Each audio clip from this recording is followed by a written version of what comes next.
ठीक है, तो हम लोगों का टॉपिक है नया, न्यूटन्स लॉज ऑफ मोशन।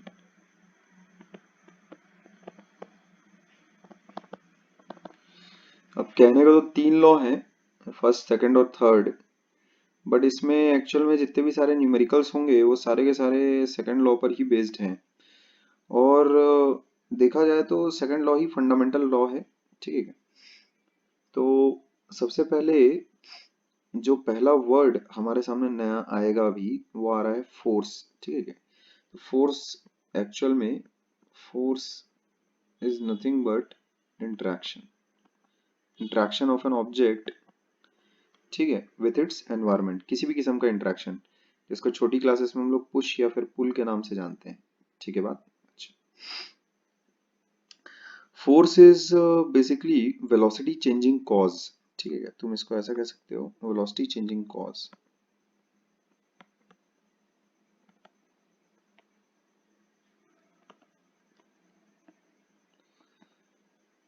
अब ये या तो वेलोसिटी को चेंज कर देगा, वेलोसिटी में दोनों चीजें आ गई, स्पीड और डायरेक्शन। ठीक है, या तो वेलोसिटी को चेंज कर देगा या तो फिर चेंज करने की कोशिश करेगा। एक बात ध्यान में रखना, जैसे अगर ये वेलोसिटी है, मान लेते हैं ये वेलोसिटी है, फोर्स ऐसी लग रही है। ठीक है, उसी पॉइंट ऑब्जेक्ट पर फोर्स ऐसी लग रही है, तो क्या होगा, velocity will increase, speed will increase. ठीक है, ठीक है,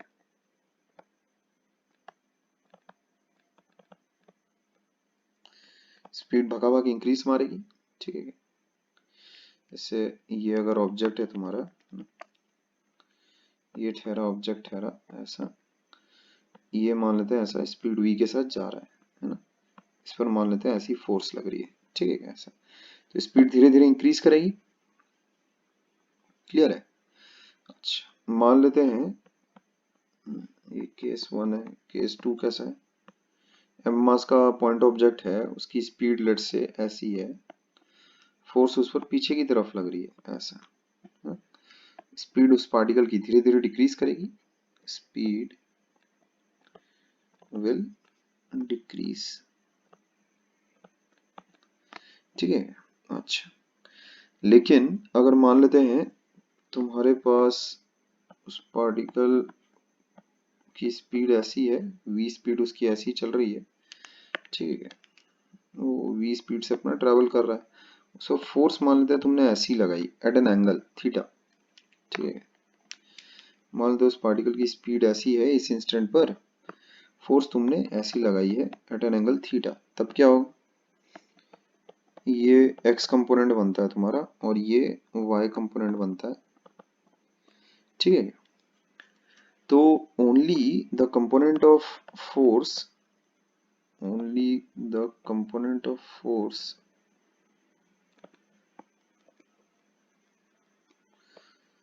along the direction of velocity, ठीक है, will change velocity।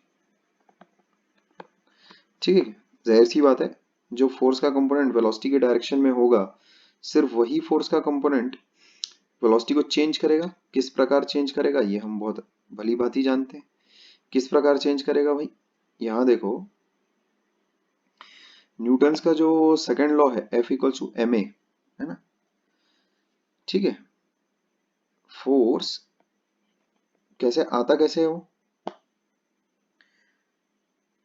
हम लोगों के पास न्यूटन का जो सेकंड लॉ है, ठीक है, F इक्वल्स टू ma, आएगा कैसे वो, खैर उस पर अपन बाद में बातचीत करते हैं।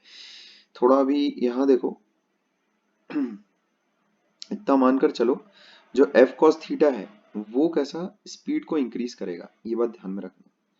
ठीक है, क्या ये कैसा tries to change the direction of the particle, ये बात ध्यान में रखना। This component, perpendicular component of force will try to change the direction of the particle।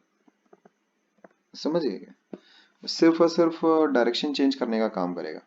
ठीक है, तो स्पीड कौन सा कंपोनेंट चेंज करता है? जो फोर्स का वो कंपोनेंट जो वेलोसिटी के अलोंग होगा, ठीक है क्या? और जो परपेंडिकुलर कंपोनेंट होगा फोर्स का, वो क्या करेगा? पार्टिकल की डायरेक्शन चेंज करने की कोशिश करेगा। इस बात का अपने को ज्ञान अब है, ठीक है। अच्छा, तो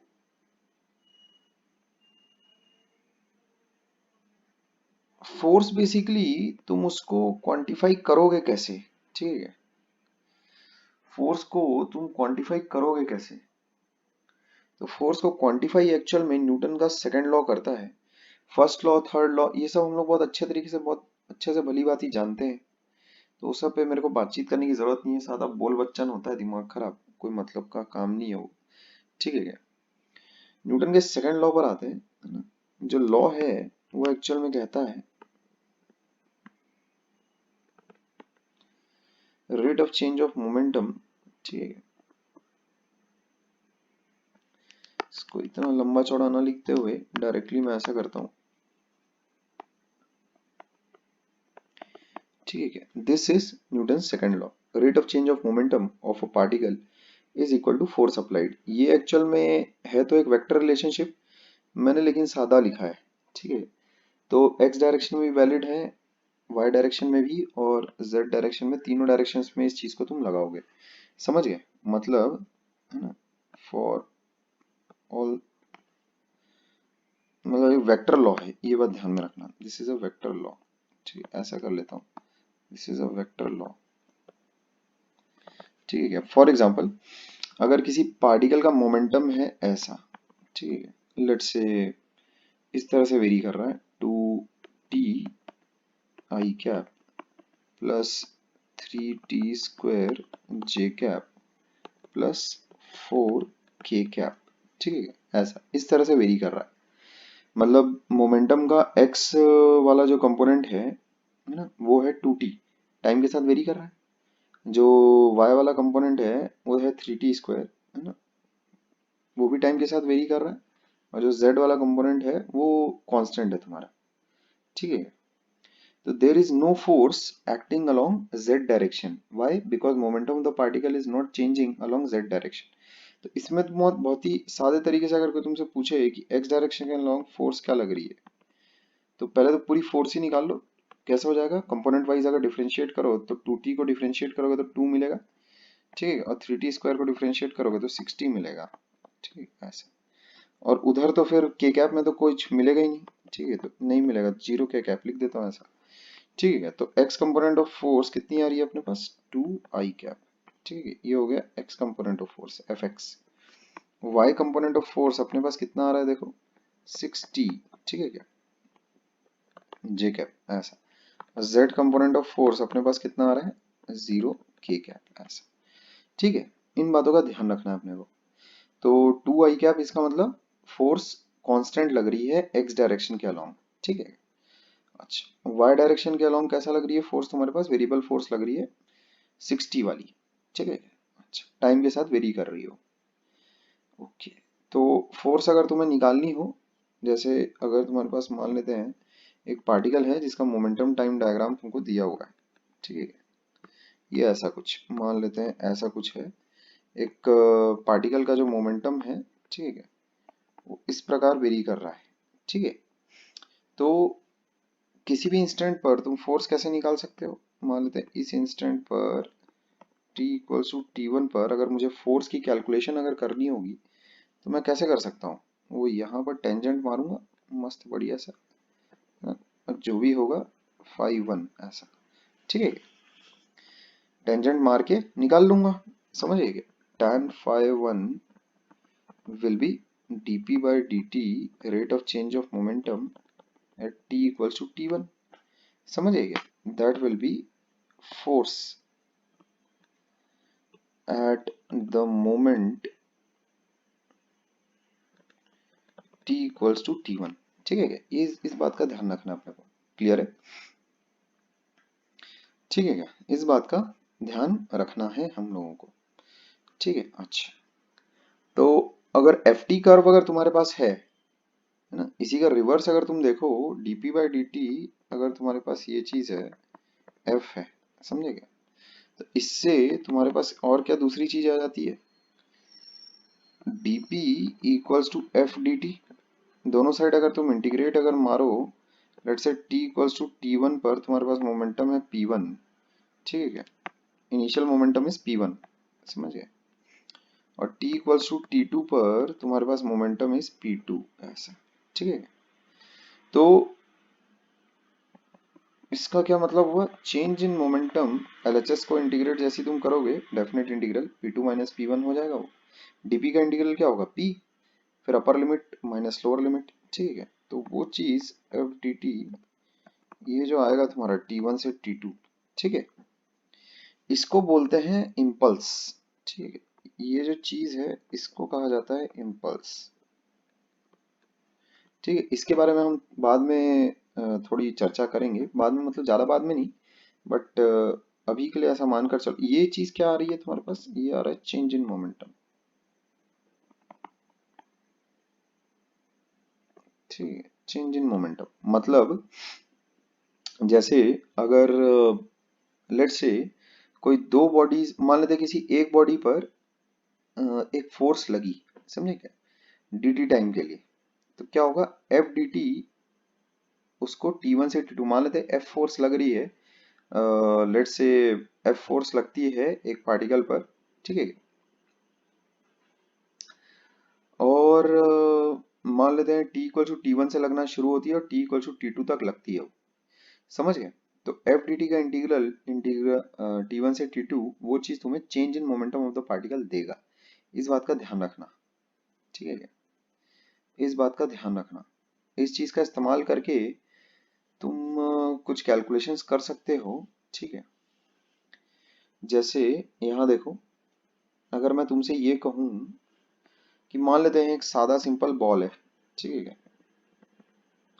ये ऊपर वाली जो इक्वेशन है उस वो बहुत ही इंपॉर्टेंट है एक्चुअल में, दिस इज वेरी इंपॉर्टेंट, ठीक है क्या? This is very very important, ठीक है? इसका इस्तेमाल करके तुम छोटी छोटी कुछ कैलकुलेशंस कर सकते हो। जैसे एक बॉल है, यू स्पीड के साथ ट्रैवल कर रही है, मान लेते हैं ये बॉल है तुम्हारे पास, ऐसा, ठीक है क्या? है ना, बिफोर कोलिजन ऐसा मामला चल रहा है, ठीक है? और आफ्टर कोलिजन ऐसा मामला हो गया, वही बॉल है और यू स्पीड वी स्पीड के साथ ऐसा चल रही है अब, ठीक है क्या? तो इनिशियल मोमेंटम तुम कैसे लिखोगे, वो हो गया एम यू, फाइनल मोमेंटम तुम कैसे लिखोगे, माइनस एम वी, ठीक है? तो इसमें चेंज इन मोमेंटम तुम्हारे पास कितना होगा, P2 minus P1 equals to कितना हो रहा है, minus M V minus M U, ऐसा, ठीक है? तो एक्चुअल में हुआ क्या है कि वो जो वॉल है, जैसे ही वो बॉल उस पर टकराई होगी, वो जो वॉल है, दीवार है, उसने एक्चुअल में फोर्स अप्लाई की, समझ गए, उस बॉल पर, ठीक है? ऐसा, जैसे वो बॉल जिस इंस्टेंट पर उस पर लगी, ठीक है, जिस इंस्टेंट पर उस बॉल का उससे कांटेक्ट हुआ, तो क्या होगा, बॉल पर एक फोर्स लगेगी, समझ गए क्या? ये इसको मैं अलग करके तुमको बता रहा हूँ, ठीक है? बॉल पर एक फोर्स लगेगी और दीवार पर एक फोर्स ऐसी लगेगी, ये फोर्स लगी मान लेते हैं एफ, इधर ये फोर्स लगी मान लेते हैं एफ, ऐसा, समझे? तो मान लेते हैं t1 टाइम से, t इक्वल्स टू t1 से, t equals to t1 from t equals to t1 to t equals to t2, let the variable force, ठीक है, let the force मान लेते हैं, let the force acting, variable है, constant है, उसको वैसे तो वेरिएबल है, पर उसको सवाल अगर जैसे तुमको अगर दिया जाए कि मान लेते हैं constant, let the force acting on the ball, ठीक है, बी एफ, तो वो जो एफ फोर्स है उसने क्या किया है, मोमेंटम चेंज किया है बॉल का, समझे क्या? किस प्रकार, इनिशियल कंडीशन क्या थी तुम्हारे पास, ये था, ये मोमेंटम था तुम्हारे पास एम यू, अब उसमें क्या हुआ, चेंज इन मोमेंटम एक्चुअल में वो कितना रहता है तुम्हारे पास, ये एफ डी टी, समझिएगा, T1 से T2। क्लियर है क्या? ये चेंज इन मोमेंटम है तुम्हारे पास। तो तुम ऐसा कह सकते हो, this is the momentum imparted to the ball by the wall. Momentum imparted to the ball by the wall। ठीक है। इम्पल्स के जो डायमेंशंस होते हैं वो भी मोमेंटम वाले ही होते हैं, केजी मीटर पर सेकंड। ठीक है क्या? ये ध्यान में रखना। क्लियर है? तो जैसे इस इक्वेशन को अगर मैं थोड़ा सा रीअरेंज अगर करता हूँ, यहाँ देखो, इस इक्वेशन को अगर मैं थोड़ा सा अगर रीअरेंज करूँ, इसको बोलते हैं जे, भी बोलते हैं इसको J, most famously this is known as J, impulse. ठीक है। तो इसको अगर तुम थोड़ा सा अगर रीअरेंज अगर करोगे ना, तो क्या चीज मिल जाएगी तुमको? इसको थोड़ा सा अगर तुम रीअरेंज करो तो इससे क्या चीज मिल जाती है, देखो, है ना, इम्पल्स मोमेंटम इक्वेशन इसको कहा जाता है ना? इम्पल्स मोमेंटम इक्वेशन, यहाँ देखो, इम्पल्स मोमेंटम इक्वेशन। ठीक है, क्या हो जाएगा भाई? P2 minus P1 equals to कितना? J। J क्या है अपने पास? Integral F D T, T1 से T2। तो इसको तुम ऐसा लिखो, है ना, P1 प्लस J अगर तुम करोगे तो तुम्हारे पास क्या आ जाएगा? P2 आ जाएगा। दिस इज द फॉर्म, ठीक है, which we will use for problem solving. ठीक है, this format will be used for, ठीक है, प्रॉब्लम सॉल्विंग। इस बात का ध्यान रखना है अपने को। ठीक है, ये फॉर्मेट हम लोग इस्तेमाल करेंगे प्रॉब्लम सॉल्विंग के लिए। ठीक है क्या? मतलब इक्वेशन जब लिखोगे तुम, इम्पल्स मोमेंटम इक्वेशन जब लिखोगे, तब ये फॉर्मेट थोड़ा दिमाग में रखोगे। मतलब इनिशियल मोमेंटम प्लस जितना भी उस पर इम्पल्स लग रहा है बराबर कितना हो गया? Final momentum. बस बात खत्म। ठीक है क्या?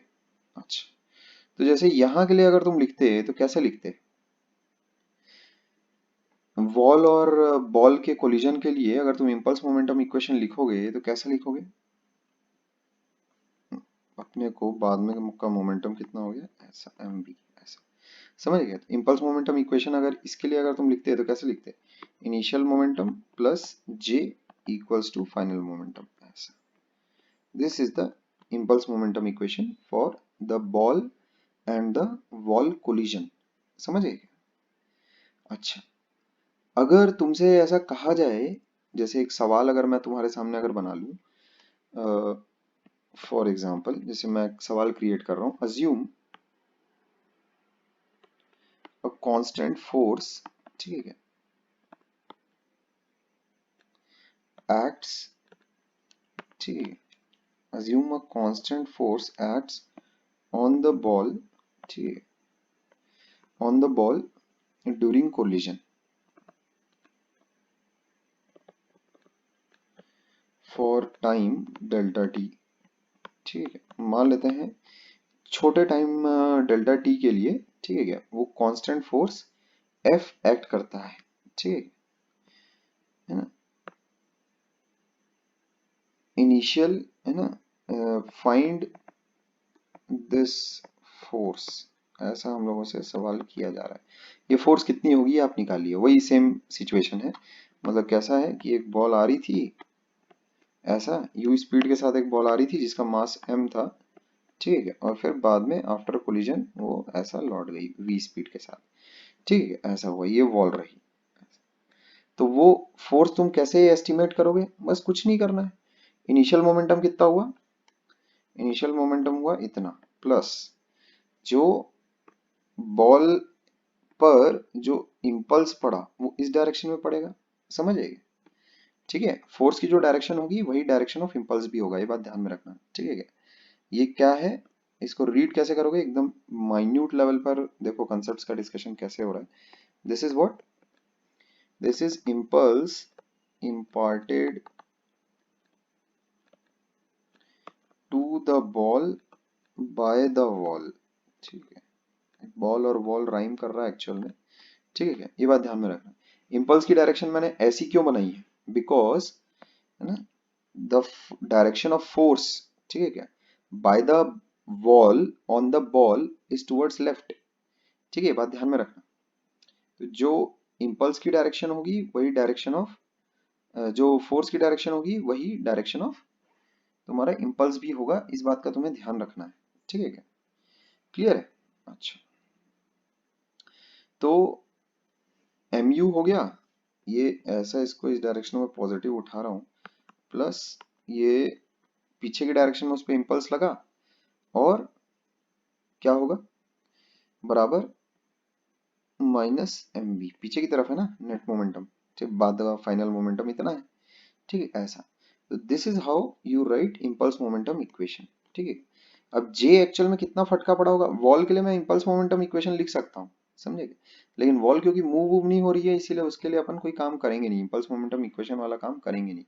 ठीक है क्या, अच्छा, तो यहाँ देखो एम यू माइनस जे को अपन कैसे लिख सकते हैं, एफ डी टी, T1 से T2 मतलब 0 से डेल्टा टी, समझिए, T इक्वल्स टू 0, अपना इनिशियल मोमेंट क्या है, T इक्वल टू 0 से कब तक के फोर्स लग रही है, फोर्स कब तक के लग रही है, डेल्टा टी टाइम इंटरवल तक के लिए लग रही है। ठीक है, तो ये चीज बनकर हमें कितनी मिल गई है, ऐसा, समझ गए। अब क्योंकि फोर्स को कांस्टेंट माना गया है, सवाल में ही मेरे को दे रखा है, इसीलिए इसको अब इस इंटीग्रल से मैं कैसा बाहर उछाल सकता हूँ, कैपिटल एफ को, समझ गए। तो वो चीज मेरे पास कितनी आएगी, ऐसा, इंटीग्रल डी टी 0 से डेल्टा टी बराबर माइनस एम बी। ठीक है क्या, तो इससे मैं उस फोर्स की वैल्यू निकाल लूंगा। अब इंटीग्रल डी टी 0 से डेल्टा टी, वो चीज कितना हो जाएगी, एफ डेल्टा टी। ठीक है, तो ये हो जाता है माइनस एम बी। इससे देखो मेरे पास फोर्स का एस्टिमेट आ जाता है, एफ आ जाएगा मेरे पास इससे M U plus M B divided by delta T. ठीक है क्या, ये आंसर हो जाता है मेरे पास। ठीक है, ये आंसर हो जाता है, फोर्स को मैं एस्टिमेट कर सकता हूँ इस फॉर्मूले से।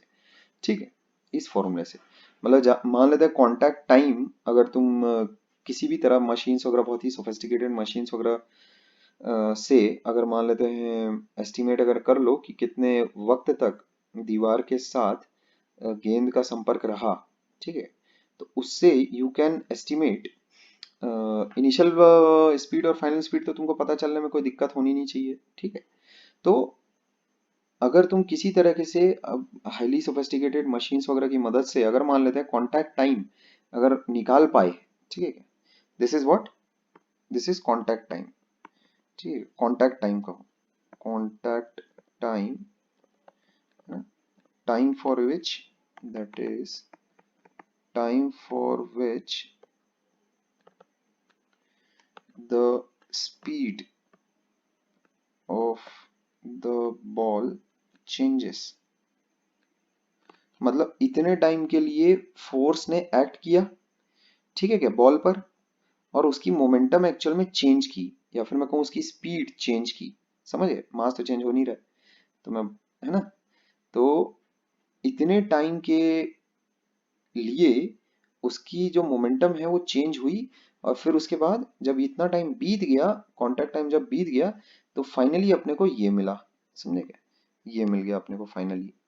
ठीक है क्या, तो इनिशियल अपने पास ये था, उसमें इतना जुड़ा, ठीक है क्या, जाहिर सी बात है पीछे के डायरेक्शन में जोड़ोगे तभी तो ये पीछे के डायरेक्शन में नेट मिला अपने को, ये ऐसा। ठीक है, तो जो फोर्स है ना, ऐसे तो कोई तरीका निकालने का नहीं है उस फोर्स को कि वो जो कांटेक्ट फोर्स है वो कितनी होगी। ठीक है, बट अब सवाल अगर तुम्हें दे दिया जाए, जैसे अगर उसने कहा, सवाल ने अगर कहा कि भाई कांस्टेंट फोर्स कैसा एक्ट कर रही है, वैसे क्या कांस्टेंट फोर्स लगेगी क्या, कोलिजन के दौरान कांस्टेंट फोर्स तो लगती नहीं है। ठीक है, तो मान लेते हैं उसने कहा कि कांस्टेंट फोर्स एक्ट कर रही है ना, on the ball for time delta T. ठीक है, तो ये डेल्टा टी भी हम लोगों को पता चल गया, जबकि डेल्टा टी भी कभी पता थोड़ी चलेगा, जैसे अगर बॉल अगर दीवार से अगर टकराती है, तो डेल्टा टी को तो तुम मेजर मतलब कर पाना वो बहुत ही कॉम्प्लिकेटेड काम है वो, कि तुम डेल्टा टी को कैसे मेजर करोगे करके, है ना। हाँ, ये मैं मानता हूँ कि इनिशियल मोमेंटम और फाइनल मोमेंटम को मेजर कर लेना बहुत ही आसान काम है ना, स्पीड तुमको पता रहेगी, इनिशियल स्पीड क्या है, फाइनल स्पीड क्या है, बस हाँ ऐसे उसमें मार लो, कोई दिक्कत की बात ही नहीं है। ठीक है क्या, खैर, तो ये तो बात रही कि मोमेंटम एक्चुअल में क्या चीज क्या है करके, ठीक है। अच्छा, मोमेंटम मतलब कैसे चेंज कैसे होता है। तो मोमेंटम चेंज कब होगा तुम्हारा, जब एक फोर्स एक्ट करेगी, ठीक है। Momentum can only change whenever a force acts on the particle, ठीक है। और किस तरह से चेंज होती है, उस चेंज को कौन गाइड करेगा। पहले और बाद का मोमेंटम अगर तुम्हारे पास है तो उसके लिए इक्वेशन तुम कैसे लिख सकते हो, initial momentum plus impulse equals to final momentum. इस चीज का तुम ध्यान रखना, ठीक है। इस चीज का तुम ध्यान रखोगे। उसमें एक बात है, ठीक है, ये हम लोगों को क्लास 10th में काफी पॉपुलर था ये, ठीक है। P बराबर तुम्हारा कितना होता है, मास टाइम्स वेलोसिटी होता है। काइनेटिक एनर्जी जो होती है वो होती है हाफ एम वी स्क्वायर।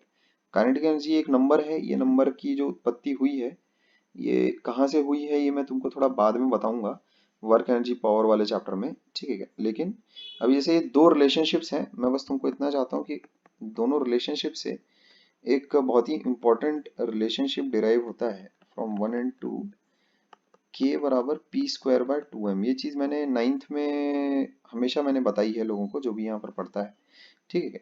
ये रिलेशनशिप याद रखना, ठीक है। ये वाला रिलेशनशिप याद रखोगे, ठीक है। और इस पर एक बहुत ही पॉपुलर सा सवाल भी बनता है, बहुत ही पॉपुलर सा सवाल, मतलब कुछ मैंने तो इंजीनियरिंग एग्जाम्स वगैरह तक में आते हुए देखा है, ठीक है। जैसे अगर मान लेते हैं, लेट्स से मोमेंटम को, है ना, ये सवाल तुम अटेम्प्ट कर सकते हो। If momentum increases by 1%, then find the percentage increase in kinetic energy, ठीक है।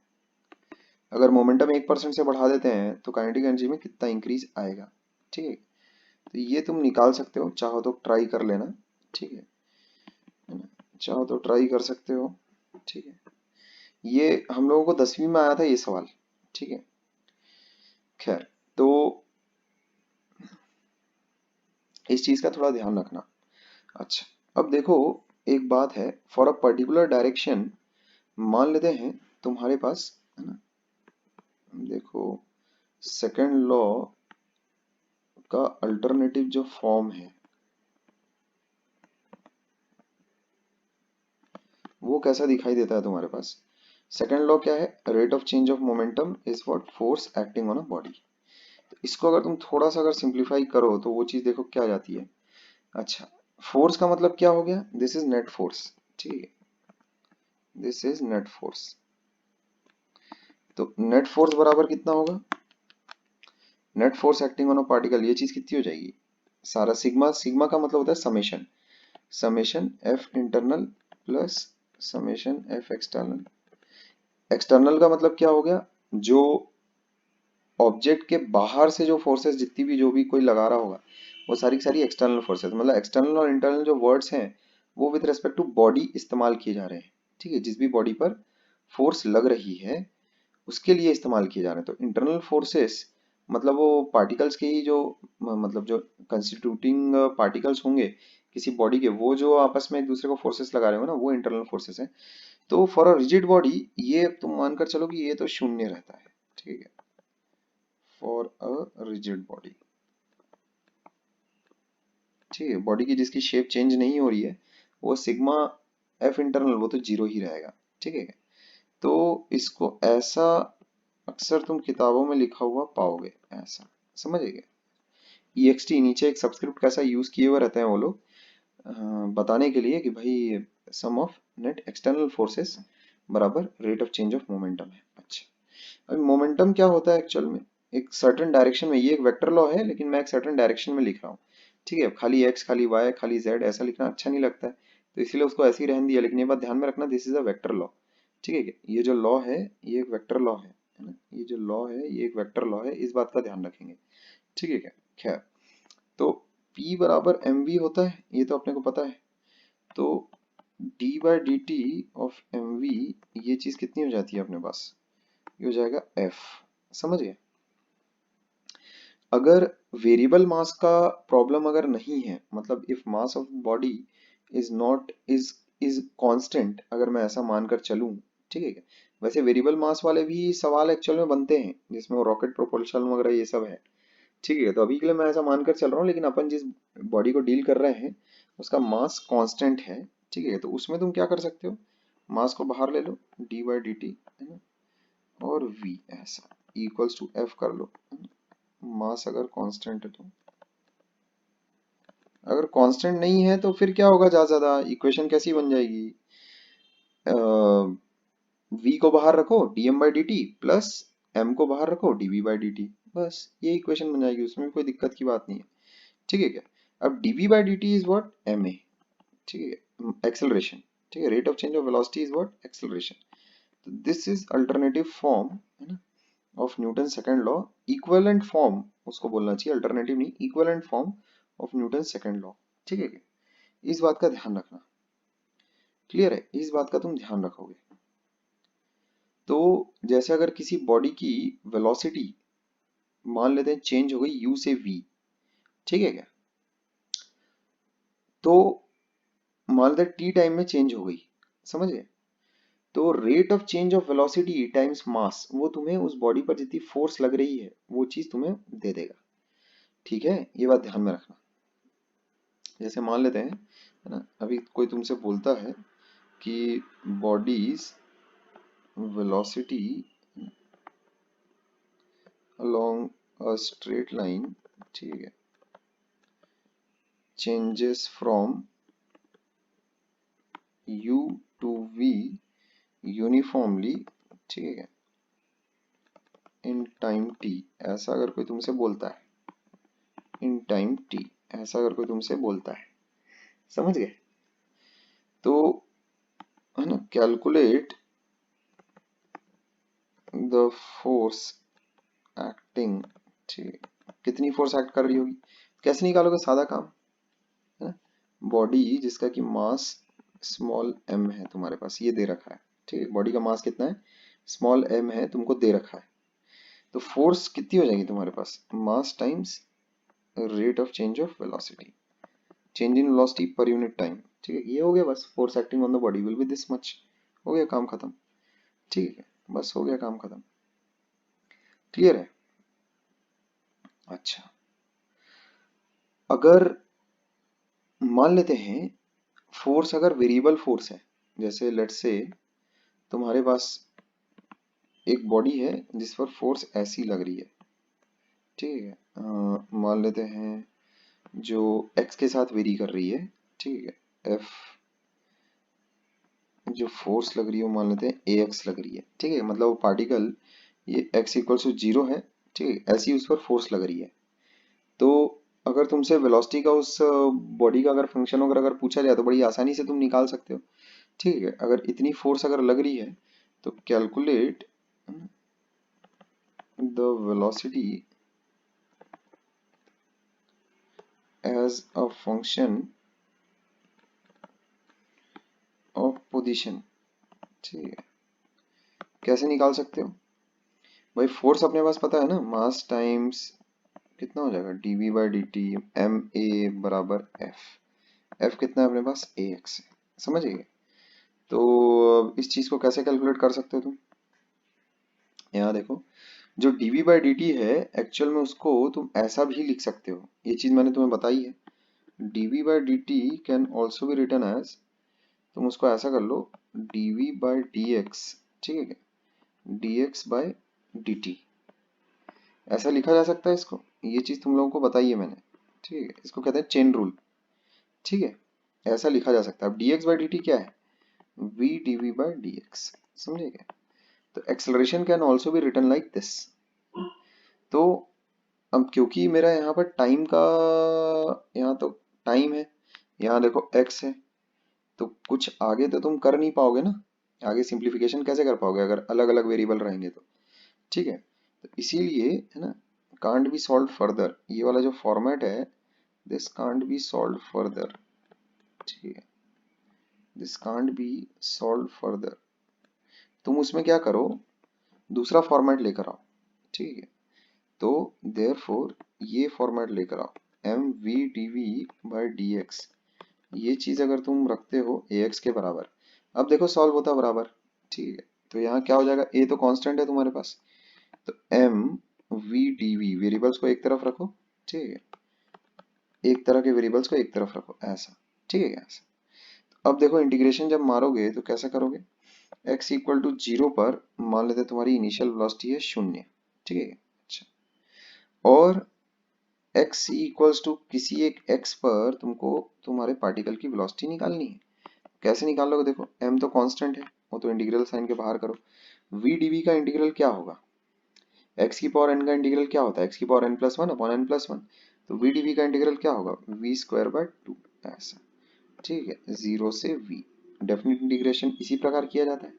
कैपिटल ए तो कांस्टेंट है, अच्छा x का कितना हो जाएगा, एक्स स्क्वायर बाय 2 ना, 0 से x ऐसा हो जाएगा उसका, ठीक है बात। तो ये चीज कितनी हो जाएगी फिर तुम्हारे पास, एम वी स्क्वायर बाय 2 बराबर ए एक्स स्क्वायर है ना बाय 2 ऐसा। 0 से x जब लिमिट्स तुम पुटअप करोगे तो कितना होगा, अपर लिमिट जब पुटअप करोगे तो एक्स स्क्वायर बाय 2 आएगा, 0 तो वैसे ही 0 है, हटा दो उसको, ठीक है।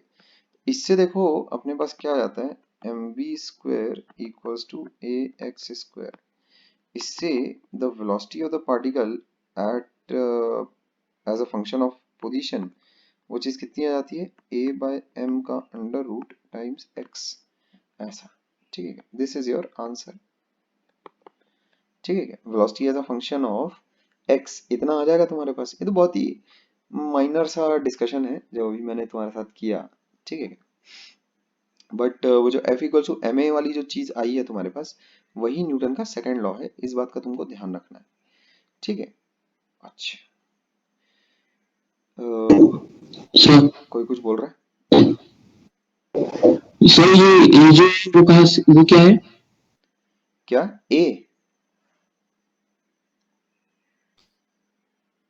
क्या क्या है, हाँ, मैं समझा नहीं क्या। ये कहाँ से आया है? अरे सवाल है रे, सवाल है, मैंने सवाल दे दिया तेरे को कि फोर्स कैसा है तेरे पास, as a function of X इस तरह से वेरिएबल फोर्स लग रही है ऐसा, समझिए। अभी तक के जैसे अगर मान लेते हैं कांस्टेंट फोर्स जैसे अगर लगती रहती 100 न्यूटन वाली, ठीक है, तब तो बड़ा ही आसान रहता कि वेलोसिटी किस तरह से चेंज हो रही है ना, वो निकालना। अगर वेरिएबल फोर्स अगर तेरे पास आ गई तब तू कैसे निकालेगा, ठीक है, तो इंटीग्रेट करके निकालेगा, सादा सिंपल। मान लेते हैं जैसे अगर तेरे पास एक सादी फोर्स लग रही होती, अभी जैसे अपन ने किया ना काम, जैसे मान लेते हैं तेरे पास एक सादी फोर्स लग रही है, इनिशियल स्पीड तेरी 0 है ना, मास दिया हुआ तेरे को, और एक तेरे पास सादी फोर्स लग रही है कैपिटल एफ। कुछ वैल्यूज ले लेते हैं, ऐसा 2 kg, ठीक है। मान लेते हैं फोर्स लग रही तेरे पास 100 न्यूटन की ऐसा, समझ गया। Calculate the velocity as a function of, मान लेते तुझसे कहा जाए function of time as a function of position, ठीक है। कैलकुलेट, ऐसा तुझसे पूछा जाए, calculate velocity as a function of time और पोजीशन ऐसा, तो ये तो काम कोई भी कर लेगा, इसमें तो कुछ है ही नहीं धरा, नहीं कर लेगा क्या, कैसे कर लेगा देखो, बाय सेकंड लॉ है ना, बाय सेकंड लॉ तुम क्या बोलोगे, mass times acceleration equals to force acting on the body, समझ गए, यही बोलोगे ना। तो दो फॉर्मेट है इसको लगाने के, ठीक है ना, दो दो फॉर्मेट है इसी चीज को, सेम चीज को लगाने के, M D V by D T बराबर एफ बोल ले, या तो फिर M V D V by D X equals to F बोल ले, समझ गए क्या। तो velocity as a function of time, वो अगर तेरे को निकालना है तो इसका इस्तेमाल कर लेते हैं हम लोग। एम कितना है, 2 kg है, डीवी बाई डी टी बराबर कितना है अपने पास 100, तो इससे ये चीज कितनी आ जाएगी 50, इसका मतलब डीवी बाई डी टी अपने पास कितना हो गया 50। तो इससे तुम क्या बोल सकते हो, ये तो सेम वही चीज है, डीवी कितना आ जाएगा अपने पास 50 dt। तो इनिशियल वेलोसिटी, इनिशियल टाइम पर वेलोसिटी तुम्हारे पास 0 है, किसी एक टाइम t पर तुमको वेलोसिटी निकालनी है, तो dv का इंटीग्रल कितना हो जाता है v, तो v माइनस 0 हो गया v बराबर 50, तो कांस्टेंट है उसको बाहर रखो, dt का इंटीग्रल हो गया t, तो t minus 0 upper limit minus lower limit ऐसा, ये चीज आ गई velocity as a function of time. क्या ये चीज वही फर्स्ट इक्वेशन ऑफ मोशन नहीं है क्या? कांस्टेंट फोर्स अगर लग रही है, ठीक है, if constant force is acting on the body, ठीक है क्या, ये कांस्टेंट है ना, फोर्स देखो कांस्टेंट है, फोर्स कांस्टेंट है, तो इसका मतलब क्या है, यूनिफॉर्म एक्सेलरेशन होगा। और यूनिफॉर्म एक्सेलरेशन अगर होगा तो velocity as a function of time अपन ऑलरेडी निकाल के बैठे हुए हैं, initial velocity plus acceleration times time. समझ गए क्या? क्लियर है बात? इनिशियल वेलोसिटी उसकी अपन मान लेते हैं 0, इनिशियल वेलोसिटी मान लेते हैं 0, ऐसा। मैं तुम्हें बस ये बताना चाह रहा था, ये वाला काम तो फिर कोई भी कर सकता है, ठीक है, जैसे कांस्टेंट फोर्स अगर लग रही है तो इसमें तो कुछ है ही नहीं धरा, नहीं, एफ अपॉन एम से एक्सेलरेशन आ गया, एक्सेलरेशन पता है तो velocity as a function of time क्यों नहीं निकाल लोगे तुम? ठीक है ना? एक्सेलरेशन से वेलोसिटी निकालनी है तो निकाल सकते हो ना, काइनेमेटिक्स पूरी पढ़ के बैठे हो। पोजीशन से अगर वेलोसिटी निकालनी है तो डिफरेंशिएट करोगे, वेलोसिटी से अगर एक्सेलरेशन निकालना है डिफरेंशिएट करोगे, एक्सेलरेशन से अगर वेलोसिटी अगर निकालनी है तो क्या करोगे, इंटीग्रेट करोगे नहीं करोगे?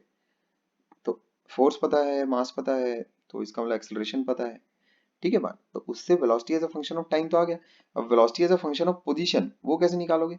उसके लिए ये वाला रिलेशनशिप यूज करो, ठीक है, ये वाला रिलेशनशिप यूज करो, ठीक है, ये सेकंड वाला रिलेशनशिप यूज करो। ये कैसा हो गया तुम्हारे पास, फर्स्ट वाला हो गया। सेकंड वाला रिलेशनशिप अपने पास कैसा है, यूनिफॉर्म एक्सेलरेटेड मोशन है, समझे क्या? तो मान लेते हैं उसका x दूरी पर तुमको वेलोसिटी बतानी है। क्या बताना है तुमको, ये जैसे पार्टिकल है वो चला, तो यहाँ x जब चला तो उसकी वेलोसिटी कितनी होगी यही बताना है बस तुमको, उसकी वेलोसिटी कितनी होगी। तो क्या तुमको नहीं पता कितनी होगी? थर्ड इक्वेशन ऑफ मोशन लगाओ, V square minus U square, ठीक है क्या, इक्वल्स टू 2ax। ये करके तो बड़ी आसानी से निकाल सकते हो, कितना आ जाएगा देखो, we square equal to 2a की जगह क्या रखोगे, एफ अपॉन एम एक्स, हो गया खत्म। एफ अपॉन एम कितना है तुम्हारे पास, 100/2, ऐसा, ठीक है क्या, एक्स, तो ये चीज कितनी आ रही है देखो, 10√x आ रहा है नहीं आ रहा है, v बराबर क्या बोलते हैं, v बराबर 10√x आ रहा है नहीं आ रहा है। Velocity as a function of position कितना आ गया, इतना आ गया, ठीक है क्या, क्योंकि ये इक्वेशन ऑफ मोशन तो अपन ऑलरेडी निकाल के ही तो बैठे हैं।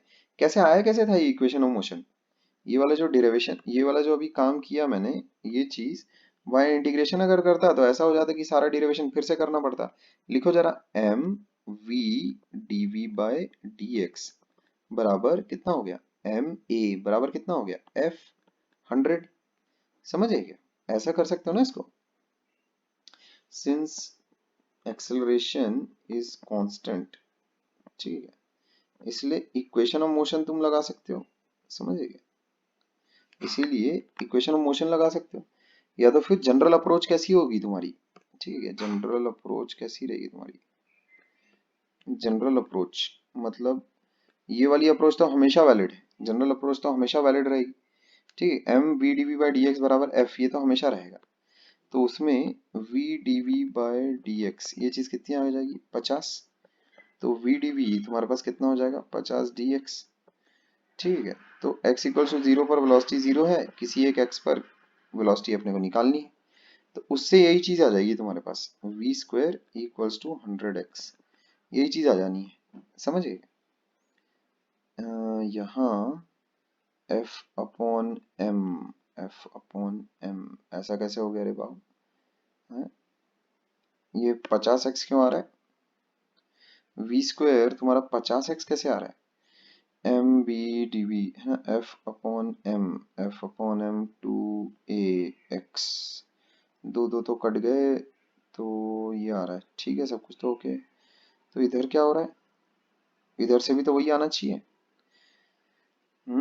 2v, कैलकुलेशन मिस्टेक पकड़ो, दाएं से स्पीड में पकड़ो, अच्छा यहाँ देखो कैलकुलेशन मिस्टेक मिल गई, ये देखो वी स्क्वायर बाय 2 बनेगा ना, ये वी डी वी का इंटीग्रल क्या होता है, वी स्क्वायर बाय 2 होता है, 0 से 2, ये हो गया 50x, समझिए, ये हो गया 50x। तो इसका मतलब क्या हो गया, वी स्क्वायर बराबर हो गया 100x, इसका मतलब क्या हो गया, v बराबर हो गया 10√x, ऐसा। तो आना तो वही है, जनरल अप्रोच से भी वही आएगा तुम्हारे पास, ठीक है क्या? तो अगर कांस्टेंट फोर्स अगर तुम्हारे पास अगर लग रही है, तो अगर कोई तुमसे पूछता है कि वेलोसिटी किस प्रकार वेरी कर रही है बताइए जरा, ठीक है क्या, बड़ी आसानी से तुम निकाल सकते हो। अगर वेरिएबल फोर्स अगर बॉडी पर लग रही है तो वेलोसिटी का फंक्शन क्या होगा as a function of time, वो भी तुम निकाल सकते हो। As a function of position क्या होगा, वो भी तुम निकाल सकते हो। ठीक है क्या, क्लियर है बातें। तो जैसे अगर वेरिएबल फोर्स अगर लग रही है, जैसे कांस्टेंट फोर्स अगर लग रही है, तब तो कोई मतलब कुछ बात ही नहीं है। लेकिन अगर वेरिएबल फोर्स इस प्रकार की अगर लग रही है जो कि पोजीशन के साथ वेरी कर रही है, ए कैपिटल ए क्या है, कोई भी कांस्टेंट हो सकता है, 2 3 5 8, ठीक है। तो उसको बताने का मकसद क्या है कि वेरिएबल फोर्स है ना ये, this is a variable force. ठीक है, ये जो है ये एक वेरिएबल फोर्स है। It is it varies as X varies. ठीक है, पार्टिकल की पोजीशन जैसे जैसे वेरी होगी, ठीक है, वो फोर्स भी वेरी होगी। ठीक है, तो वेरिएबल फोर्स जब लगेगी तब तो तुम्हें जनरल अप्रोच यानी कि इंटीग्रेशन ही करना पड़ेगा, मतलब बेसिक डेफिनेशन ही लगानी पड़ेगी, M V D V by D X. ठीक है, बेसिक रूल लगाना पड़ेगा, उसके बाद इंटीग्रेशन करना पड़ेगा। ठीक है, वो जो स्किल है, जैसे मैं लिखता हूँ ना जब डेफिनेट इंटीग्रेशन वाली जो स्किल है कि इस मोमेंट पर इतनी स्पीड, इस मोमेंट पर बताओ कितना, ऐसा उस स्किल को जितना जल्द से जल्द अपना लो। ठीक है, जो बोलने का जो लहजा है मेरा और फिर उसके बाद काम करने का जो तरीका है, उसको देखकर जितना जल्द से जल्द दिमाग के अंदर उतार लो, और फिर उस जैसे सवाल, वैसे तो काइनेमेटिक्स से तुम्हारा वास्ता हो चुका है ऑलरेडी। जब एक्सेलरेशन अगर तुमको दिया हुआ रहे तो वेलोसिटी क्या नहीं निकाल लोगे, वो तो यार निकालना आना चाहिए उतना तो। ठीक है, तो अभी तक के मैंने कोई ऐसा न्यू बातचीत तो की नहीं है। जैसे अगर फोर्स मान लेते हैं अगर वेरिएबल है, तो उससे, उस वेरिएबल फोर्स से तुम्हें velocity as a function of time भी निकालना आना चाहिए, velocity as a function of position भी निकालना आना चाहिए। तो ये तो बहुत ही एक माइनर सा इंट्रोडक्टरी डिस्कशन था अपना, छुट्टा पुट्टा मस्त एकदम। ठीक है, अभी अब अपन आते हैं चैप्टर की। इससे पहले शुरुआत करें, हम लोगों को थोड़ा सा कुछ बातें और एक्चुअल में जान लेनी है। Newton's loss of motion actual में जो मामला है, ठीक है, वो शुरू एक छोटे से सब टॉपिक के बाद होता है। ठीक है, फ्री बॉडी डायग्राम वगैरह बनाना हम लोग इस छोटे से टॉपिक के बाद ही शुरू करेंगे। ठीक है, तो impulse basically as a topic, ठीक है क्या, इम्पल्स तुमको पता रहना चाहिए कि क्या होता है कैसा होता है। इम्पल्स वाला जो टॉपिक है उस पर एक छोटा सा एक डिस्कशन कैसा अभी बनता है। ठीक है क्या, अच्छा हाँ, इस पर जो इंसान डाउट पूछ रहा था क्या उसको वो चीज क्लियर है क्या, कैपिटल ए क्या है, कोई भी कांस्टेंट हो सकता है। ठीक है क्या, तो इसमें कुछ और अगर तुम पूछना चाहते हो तो पूछो, वैसे अभी तक के मैंने कुछ भी नहीं किया है, मतलब सीधा चिल आउट किया और कुछ नहीं। अभी तक के जो बातचीत हमारी हुई है, मेरा सादा चिल आउट हुआ है और कुछ नहीं हुआ है ना, कोई ऐसी मैंने गहन बातचीत तो की नहीं है, ये सब तो ऑलरेडी तुम्हें पता ही था। ठीक है, तो कुछ ऐसा जो तुम बातचीत जिस पर करना चाह रहे हो तो बताओ मेरे को। कभी अगर ऐसा लगे कि इस इंसान ने जो कहा वो मुझसे छूट गया है, या फिर ऐसा, तो उसमें रोक सकते हो तुम। ठीक है क्या, या फिर ऐसा लगे अगर कि बहुत तेज निकल गया, ठीक है, तो उसमें रोक सकते हो। वैसे ये चीजें बहुत ही डिस्कशन बहुत ही ट्रिवियल है। ठीक है, बहुत ही मतलब सरफेस लेवल पर है अभी। अभी हम लोग सरफेस लेवल पर ही रहेंगे वैसे तो। न्यूटन्स लॉस ऑफ मोशन में तो करना क्या रहता है, सिर्फ फ्री बॉडी डायग्राम तो बनाना रहता है, और तो कुछ है नहीं इसमें खास काम।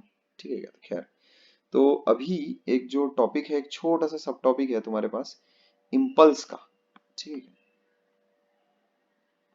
उसके बाद हम लोग फ्री बॉडी डायग्राम बनाना सीखेंगे और उसके बाद एक्चुअल में सही मायनों में चैप्टर शुरू होगा। ठीक है, तो इम्पल्स के बारे में थोड़ी सी बातें तुम समझ लो। होता क्या है, एक बहुत ही बड़ी फोर्स जब बहुत ही छोटे टाइम इंटरवल के लिए, ठीक है, एक्ट करती है किसी पार्टिकल पर, उसे इम्पल्सिव फोर्स कहा जाता है। इम्पल्सिव फोर्स का, उसे इम्पल्सिव फोर्स कहा जाता है। और इम्पल्स क्या रहता है तुम्हारे पास, वही इंटीग्रल एफ डी टी टी1 से टी2। ठीक है क्या, जैसे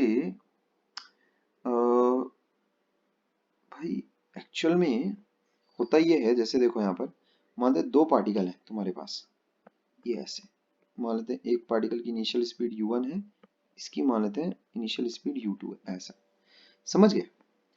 अब क्या हो रहा है, कोलाइड हुए। ठीक है, बिफोर कोलिजन ऐसा था मामला। ठीक है, बिफोर कोलिजन ऐसा था मामला। ठीक है, कोलिजन अभी हो रहा है। ठीक है, कोलाइड।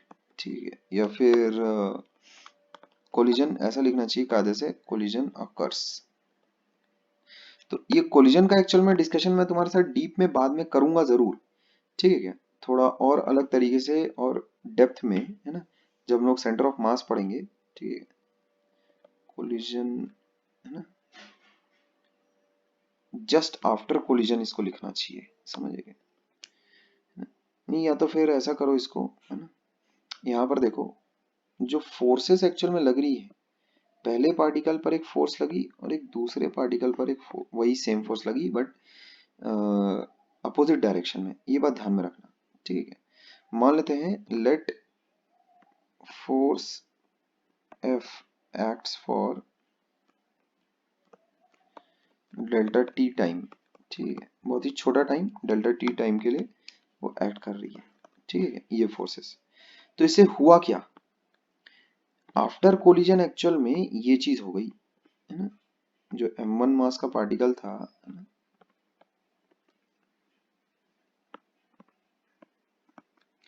ठीक है, जो m1 मास का पार्टिकल था अब वेलोसिटी v1 से मूव करने लगा, और जो m2 मास का पार्टिकल था वो एक्चुअल में v2 वेलोसिटी के साथ मूव करने लगा। तो हुआ क्या एक्चुअल में, जो फोर्स थी ना, उसने एक्चुअल में मोमेंटम चेंज किया, उसने एक्चुअल में पार्टिकल की स्पीड चेंज की, समझे, स्पीड चेंज की। फोर्स जैसे दूसरे पार्टिकल में जब पहले पार्टिकल पर लगाई तब क्या हुआ, उसकी स्पीड एक्चुअल में चेंज हो गई, ये बात नजर में आ रही है, उसकी स्पीड एक्चुअल में चेंज हो गई, ठीक है क्या। अच्छा, कितनी चेंज हुई, क्या चेंज हुई, उसके लिए तुम कैसे करोगे, जैसे अगर तुम इसमें फॉर द फर्स्ट पार्टिकल अगर तुम काम अगर करते हो तो कैसे काम करोगे, देखो पहले पार्टिकल के लिए कैसा है तुम्हारे पास, ये बना इनिशियली, ये यू के साथ जा रहा था, और उसके बाद क्या हुआ, पीछे की तरफ इम्पल्स एक लगा उसको, जे1 कह लेता हूँ, जे कह लेते हैं, ठीक है, ऐसा पीछे की तरफ इम्पल्स लगा, और उसके बाद फिर क्या हो गया, उसके बाद रिजल्टेंट क्या बना तुम्हारे पास, ये बना v1, समझ गए। तो इनिशियल मोमेंटम क्या है, mu m1u1, फिर इम्पल्स लगा, ठीक है, इक्वल्स टू, बाद में तुम्हारे पास मोमेंटम कितना हो गया m1v1, ऐसा, ठीक है। फर्स्ट पार्टिकल के लिए तुम ऐसा काम लिख सकते हो, समझ गए।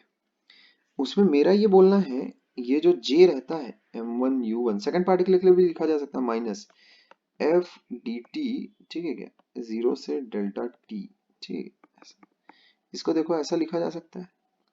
तो इसमें ये वाली जो फोर्स है ये इम्पल्सिव फोर्स कहलाती है, ठीक है, इम्पल्सिव फोर्स कहलाती है, मतलब ये कोई ऐसी वैसी फोर्स नहीं है, बहुत ही छोटे टाइम इंटरवल के लिए फोर्स कैसा एक्ट करती है, समझ गए, बहुत ही छोटे टाइम इंटरवल के लिए, ठीक है। तो this has a very large value, ठीक है, ये बात ध्यान में रखना, ये जो तुम्हारे पास फोर्स की जो वैल्यू है बहुत ही लार्ज वैल्यू रहेगी। इस फोर्स को अगर मैं प्लॉट अगर करूं as a function of time तो कैसे होगा, देखो वो कुछ ऐसा बनेगा, इनिशियली वो फोर्स की वैल्यू बहुत ही कम रहेगी, फिर बाद में बढ़ेगी, फिर नीचे से डिप हो जाएगी।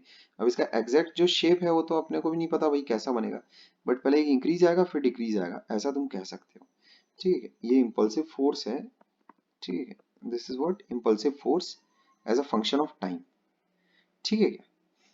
इसका जो एरिया अंडर द कर्व बनेगा, ठीक है, इसका जो एरिया अंडर द कर्व बनेगा तुम्हारे पास, ठीक है, वो इतना बनेगा, area under the curve, area under the curve is what integral F D T, ये वाला कौन सा टाइम है, t इक्वल्स टू जीरो, ये कौन सा टाइम है, t equals to delta T, ऐसा। इसका जो पूरा एरिया बनेगा ना, एरिया अंडर द कर्व, ये क्या बनेगा, integral F D T, zero से डेल्टा टी, यही बनेगा area under the curve. Area कैसे लिखते हैं ये चीज बताई है मेरे ख्याल में मैंने तुम लोगों को, ठीक है। तो ये बनेगा area under the curve which is क्या, चेंज इन मोमेंटम, ठीक है, इस बात का तुम्हें ध्यान रखना है, ठीक है, इस बात का तुम्हें ध्यान रखना है। Area under the force time curve gives you change in momentum, समझ गए, ठीक है बात। अच्छा, अब ये फोर्स तो एक्चुअल में वेरिएबल फोर्स है, इंपल्सिव फोर्स कैसी फोर्स है, this is variable in nature, ठीक है, ये तो कैसा है, वेरिएबल इन नेचर है, बट जैसा कि हम लोगों ने पिछले वाले सवाल में एक्चुअल में किया था काम, अगर तुम मान लो कि वो कांस्टेंट है, उसको कैसा ऐसा बोल लो कि इस फोर्स के बजाय, ये वेरिएबल फोर्स के बजाय, है ना, हम लोग अगर मान लें कि एक एवरेज फोर्स लग रही है, समझिए, जैसे इसको तुम कैसे एक एवरेज फोर्स से रिप्लेस कर सकते हो, एफ एवरेज, ठीक है क्या, ये फोर्स हो गया, ये तुम्हारा टाइम हो गया, ठीक है क्या, इस तरह से तुम्हें एवरेज फोर्स से रिप्लेस करना है so that area under the curve remains the same, ठीक है। अगर मान लेते हैं एवरेज फोर्स, क्यों इसको मैं बोल रहा हूँ, जैसे लेट्स से अगर तुम्हारे पास 3 बंदे हैं, 30 किलो, 60 किलो और 90 किलो के, ठीक है क्या, तो अगर मैं ऐसा कर देता हूं कि हर बंदे का वजन मान लेते हैं एवरेज वजन के बराबर रख दूं, ठीक है, तो क्या टोटल वेट पर कोई असर पड़ेगा, क्या नहीं पड़ेगा भाई। जैसे 30 किलो, 60 किलो और 90 किलो के मेरे पास बंदे हैं, तो अगर मैं मान लेते हैं 60 किलो का अगर सबको अगर बना दूं, तो क्या टोटल वजन पर कोई असर पड़ रहा है, क्या कोई असर नहीं पड़ रहा है। तो ठीक उसी प्रकार का काम मैं अभी कर रहा हूँ। जैसे वो जो फोर्स है वो देखो इनिशियल मोमेंट्स पर कैसी है, इनिशियल मोमेंट्स पर कम है, फिर धीरे धीरे बढ़ी, और उसके बाद फिर धीरे धीरे वापस से कम हो गई, ठीक है क्या, फिर वापस से कम हो गई। तो इसके बदले मैं ऐसा बोल रहा हूँ कि मान लेते हैं कांस्टेंट फोर्स एक्ट कर रही है, ये ऐसी देखो टाइम के साथ वेरी नहीं कर रही, ठीक है, ये कैसा है, कांस्टेंट फोर्स एक्ट कर रही है, ठीक है भाई। जैसे अगर तुमने बच्चों का वजन कांस्टेंट कर दिया, ठीक है क्या, तो किसके बराबर करोगे, एवरेज के बराबर कर दो। तो एवरेज के बराबर कर देने से होता क्या है कि जो टोटल जो वो क्वांटिटी है वो कैसा हमेशा समान रहती है। जैसे यहाँ पर जो टोटल क्वांटिटी है वो क्या है, एरिया है, समझे क्या, एक ऐसे फोर्स की वैल्यू जिसके लिए वही समान एरिया तुमको मिलेगा जो ऊपर मिल रहा है, यही एरिया अगर तुम किसी ऐसे फोर्स की मदद से अगर निकाल सको, ठीक है क्या, जो कि कांस्टेंट है, तो वो फोर्स फिर एवरेज फोर्स कहलाएगा, और कोई बात ही नहीं है, समझे क्या। तो एवरेज फोर्स की मदद से भी जो चेंज इन मोमेंटम तुम्हारा निकलेगा, ठीक है, ये डेल्टा टी हो गया, टी बराबर डेल्टा टी हो गया, टी इक्वल टू 0 हो गया, तो एफ एवरेज डेल्टा टी बराबर, है ना, वही सेम चेंज इन मोमेंटम होगा, समझेगा। तो ये है एवरेज फोर्स का कंसेप्ट, ठीक है, F average times delta T, ठीक है, विल प्रोड्यूस, मैं लिख देता हूं पूरा, the same change in momentum, ठीक है, produce the same change in momentum as was produced by the variable force, ठीक है। ये बात ध्यान में रखना, एवरेज फोर्स का फंडा कैसा है कि भाई अगर एक ही फोर्स लग रही रहती कांस्टेंट, तो कितनी लग रही होती, जैसे अगर कोई तुमसे पूछे कि भाई वेरिएबल फोर्स लग रही है, समझे क्या, वो कोलिजन के दौरान में एक वेरिएबल फोर्स लग रही है ना, ये ऐसी उसका वेरिएशन है टाइम के साथ, तो मैं ऐसा चाह रहा हूँ कि इसको एक कांस्टेंट फोर्स के साथ रिप्लेस करूँ। तो कांस्टेंट फोर्स के साथ अगर तुमको उसको रिप्लेस करना है तो कुछ नियम कायदा होना चाहिए, नहीं होना चाहिए। तो नियम कायदा क्या होना चाहिए, भाई चेंज इन मोमेंटम वही होना चाहिए। जैसे अगर वो वेरिएबल फोर्स भी अगर लग रही है, तो उस वक्त जो चेंज इन मोमेंटम हो रहा है, ठीक है, वही सेम चेंज इन मोमेंटम अगर तुमको ऑब्टेन करना है वाया अ कांस्टेंट फोर्स, तो वो कांस्टेंट फोर्स क्या हो जाएगी, एफ एवरेज। एफ एवरेज निकालोगे कैसे, अपने को पता है कि तुम्हारे पास चेंज इन मोमेंटम कितना हुआ है, समझ गए क्या, चेंज इन मोमेंटम कितना हुआ है वो चीज तो मेरे को पता है, ठीक है क्या, तो उसकी मदद से मैं एफ एवरेज निकाल सकता हूँ, जो कि पहले निकाला भी है। एक सवाल किया था ना जिसमें, उस सवाल को वापस से रिविजिट कर लेना तुम, तो जिसमें कि इनिशियल वेलोसिटी पता है, फाइनल वेलोसिटी पता है, डेल्टा टी टाइम इंटरवल के लिए इंटरेक्शन हुआ है दोनों पार्टिकल्स के बीच का, ठीक है क्या, और उसमें जो फोर्स है अपन ने ऐसा मानी कि कांस्टेंट है, समझ गए, तो उस कांस्टेंट फोर्स को एक्चुअल में निकाला जा सकता है, ठीक है क्या, फोर्स वैसा कांस्टेंट मानकर निकाला जा सकता है, ठीक है क्या, ये ध्यान में रखना। तो इसके अलावा तो यहाँ पर और कुछ ऐसा बोलने की जरूरत है नहीं मेरे पास, ठीक है।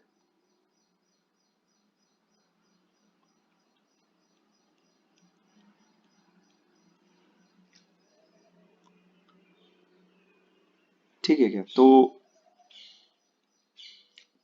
इम्पल्स पर मुझे एक्चुअल में 2 न्यूमेरिकल कराने हैं, ठीक है।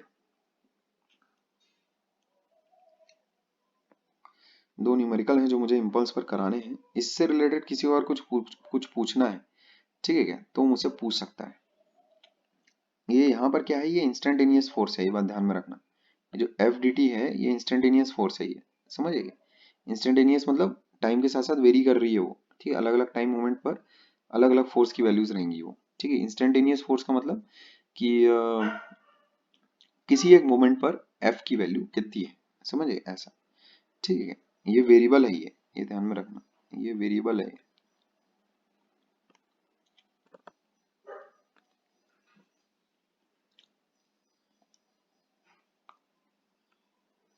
खैर, तो किसी को अगर कुछ बोलना है तो बोले।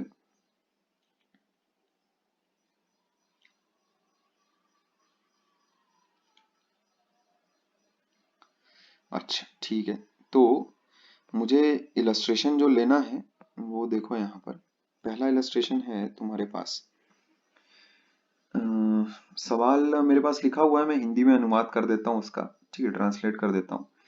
एक पर्टिकुलर क्रैश टेस्ट में, है ना, क्रैश टेस्ट मतलब समझते हो ना, जैसे कोई भी कार जब बन जाती है तो उसको अलग अलग स्ट्रेस सिचुएशन से होकर गुजरवाया जाता है।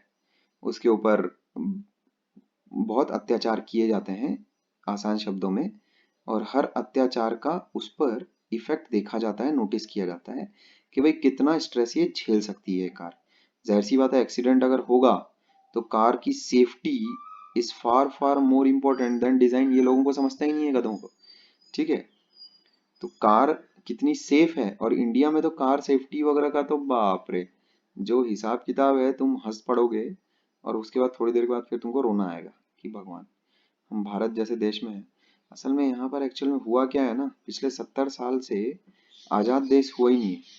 उसमें दिक्कत ये हो गई है कि अंगूठा छाप लोग कैसा नियम कायदा बनाते हैं, तुम ये सोचो, क्लर्क भी एक होता है ना, क्लर्क, उसको भी एग्जाम देना पड़ता है, लेकिन नेता को कोई एग्जाम एग्जाम देना ही नहीं पड़ता है, ठीक है। और रियल पावर किसी भी देश में पॉलिटिशियन के पास होती है।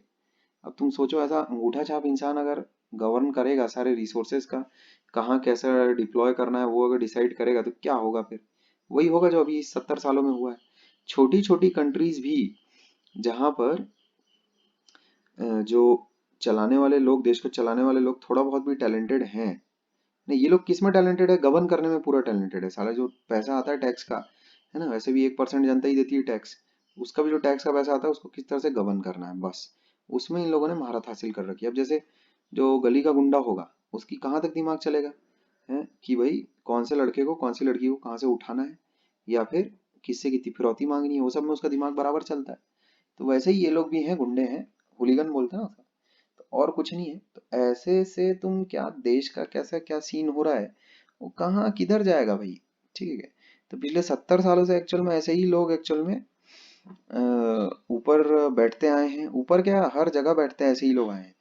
नेता तो मतलब तुम समझो कि बहुत बड़ा गुंडे हो तभी नेता बनोगे, ठीक है। तो अब क्या बोले भाई, है ना, दिल दुखी हो जाता है। छोटे छोटे देश, है ना, इतने मतलब उन्नत हैं उन लोग, मतलब उस उन देशों की सड़कों पर अगर तुम चलोगे, तुमको एकदम रॉयल्टी महसूस होगी, समझे, एकदम ऐसा रॉयल्टी महसूस होगी। हेल्थ केयर उन लोगों का देखो, रोड, है ना, इंफ्रास्ट्रक्चर देखो, अपॉर्चुनिटीज देखो, अच्छी अच्छी, ठीक है। तो वो कहाँ से आया है, वो लोगों के ही पैसे से आया है। लेकिन अपन अगर पैसे देंगे, कॉमन टैक्स पेयर जो पैसा देगा वो कहाँ चला जाता है, उनकी जेब में, सीधा सीधा उनकी ब्लैक मनी, ठीक है। तो खैर क्या बोले अब, तो इंडिया में एक्चुअल में जो सिचुएशन है, जो मतलब बेसिकली जो एनवायरनमेंट है, वो कैसा अच्छा ना होने का रीजन, मेजर रीजन तो मैं यही मानता हूँ कि वो पॉलिटिशियन है। और एक अगर रूल अगर ले आए सादा, कि भाई कम से कम 12वीं पास तो हो। इंडिया के 99% पॉलिटिशियंस आर नॉट इवन मतलब अंगूठा छाप है सबसे, सबके सब not even 12th pass. Exam छोड़ो, इतना भी क्राइटेरिया अगर ले आए ना कि 12वीं पास होना चाहिए करके, कम से कम तुम इतना मानते हो कि नहीं मानते हो कि देश का नेता क्या पढ़ा लिखा नहीं होना चाहिए क्या, मात्र पढ़ा लिखा, भाई छोड़ो कोई कंपटीशन, अभी जैसे तुम कंपटीशन के लिए पढ़ रहे हो, क्यों पढ़ रहे हो, क्योंकि अपने को पता है अपन गुंडे नहीं है कि नहीं, अनलेस अनटिल तुम ऐसा रात में अपने बैट मोबाइल में ना निकलते हो, ठीक है क्या, कि भाई सर आपको पता नहीं कि मेरी नाइट लाइफ कैसी बीतती है करके, समझे, हैं? तो ऐसा अगर तुम कुछ अगर हो तो फिर तो बात अलग ही है कि सर मैं तो सुपरमैन हूँ, आपको तो पता ही नहीं था, ठीक है क्या? तो खैर, लेकिन पढ़ाई लिखाई से ही भाई एक इंसान अपनी जगह ऑब्टेन करेगा। अब ये सब जो हम लोग इतनी मेहनत कर रहे हैं, पढ़ाई लिखाई, एक टैलेंट, स्किल, एग्जाम, है ना, आउटपुट, ये सब उनका कोई टेंशन ही नहीं है। उसमें क्या है, कितना बढ़िया है। अभी यहाँ का उद्धव ठाकरे है, उसका बेटा आदित्य ठाकरे है, अब वो भी मंत्री है, ले बता भाई, ये क्या बात हुई। ना कोई एग्जाम ना कुछ, ऐसा थोड़ी होता है यार। अरे कुछ तो लोग है ना, कुछ टेस्ट वगैरह की, ये साला नेता बनने के लायक है कि नहीं है, हैं? ये तो मतलब यार हद होती है, सोचो। यहाँ देश की हालत ये है कि आईएएस ऑफिसर जो एग्जाम क्वालिफाई करके कोई ऑफिसर पद पे आया है, उसको नेता लोग साला बोलते हैं कि जाओ चालाओ, है ना। उनको मजा भी बहुत आती है कि भाई एक एग्जाम इंसान जो एग्जाम क्वालिफाई करके आया है, उसको चाय बुलाने के लिए लगवाएंगे, ठीक है क्या? है ना। और जो ये बोलता है कि नहीं नहीं अपना देश है, जैसा भी है प्यार करो, तो गधा है एक नंबर का, सही बता रहा हूँ, गधा है एक नंबर का, है ना। तो भाई इंडिया तो खैर क्या बोले, ठीक है। इंडिया एक्चुअल में हुआ करता था जो चीज, उसी को लोग, बहुत सारे लोग याद कर करके कैसे अभी भी खुश हैं, कह रहे नहीं 5,000 साल पहले अपन ऐसा हुआ करते थे और ऐसा। अबे तो लोग कितना आगे निकल गए वो भी तो देखो, कितना आगे निकल गए हैं। अभी चाइना का जैसी नाम आता है ना, तो अभी अपने से चाइना कम से कम 20 गुना ज्यादा मजबूत होगा, 20 गुना। अभी वो अपने को कंपैरिजन में भी नहीं समझता है, जैसे अपन पाकिस्तान को कैसे नहीं समझते कि भाई ये कहाँ कंपैरिजन में, और सही में है भी नहीं, इंडिया पाकिस्तान का जैसे कोई कंपैरिजन नहीं है। चाइना और इंडिया का भी कोई कंपैरिजन नहीं है, है ना? कोई कंपैरिजन नहीं, इकोनॉमिकली कोई कंपैरिजन ही नहीं है एकदम। लाइफस्टाइल और जो उनका टेक्नोलॉजिकल एडवांसमेंट्स हैं, है ना। जापान जैसा छोटा सा देश सोचो, अपनी पॉलिसीज की वजह से मात्र डिफरेंस है।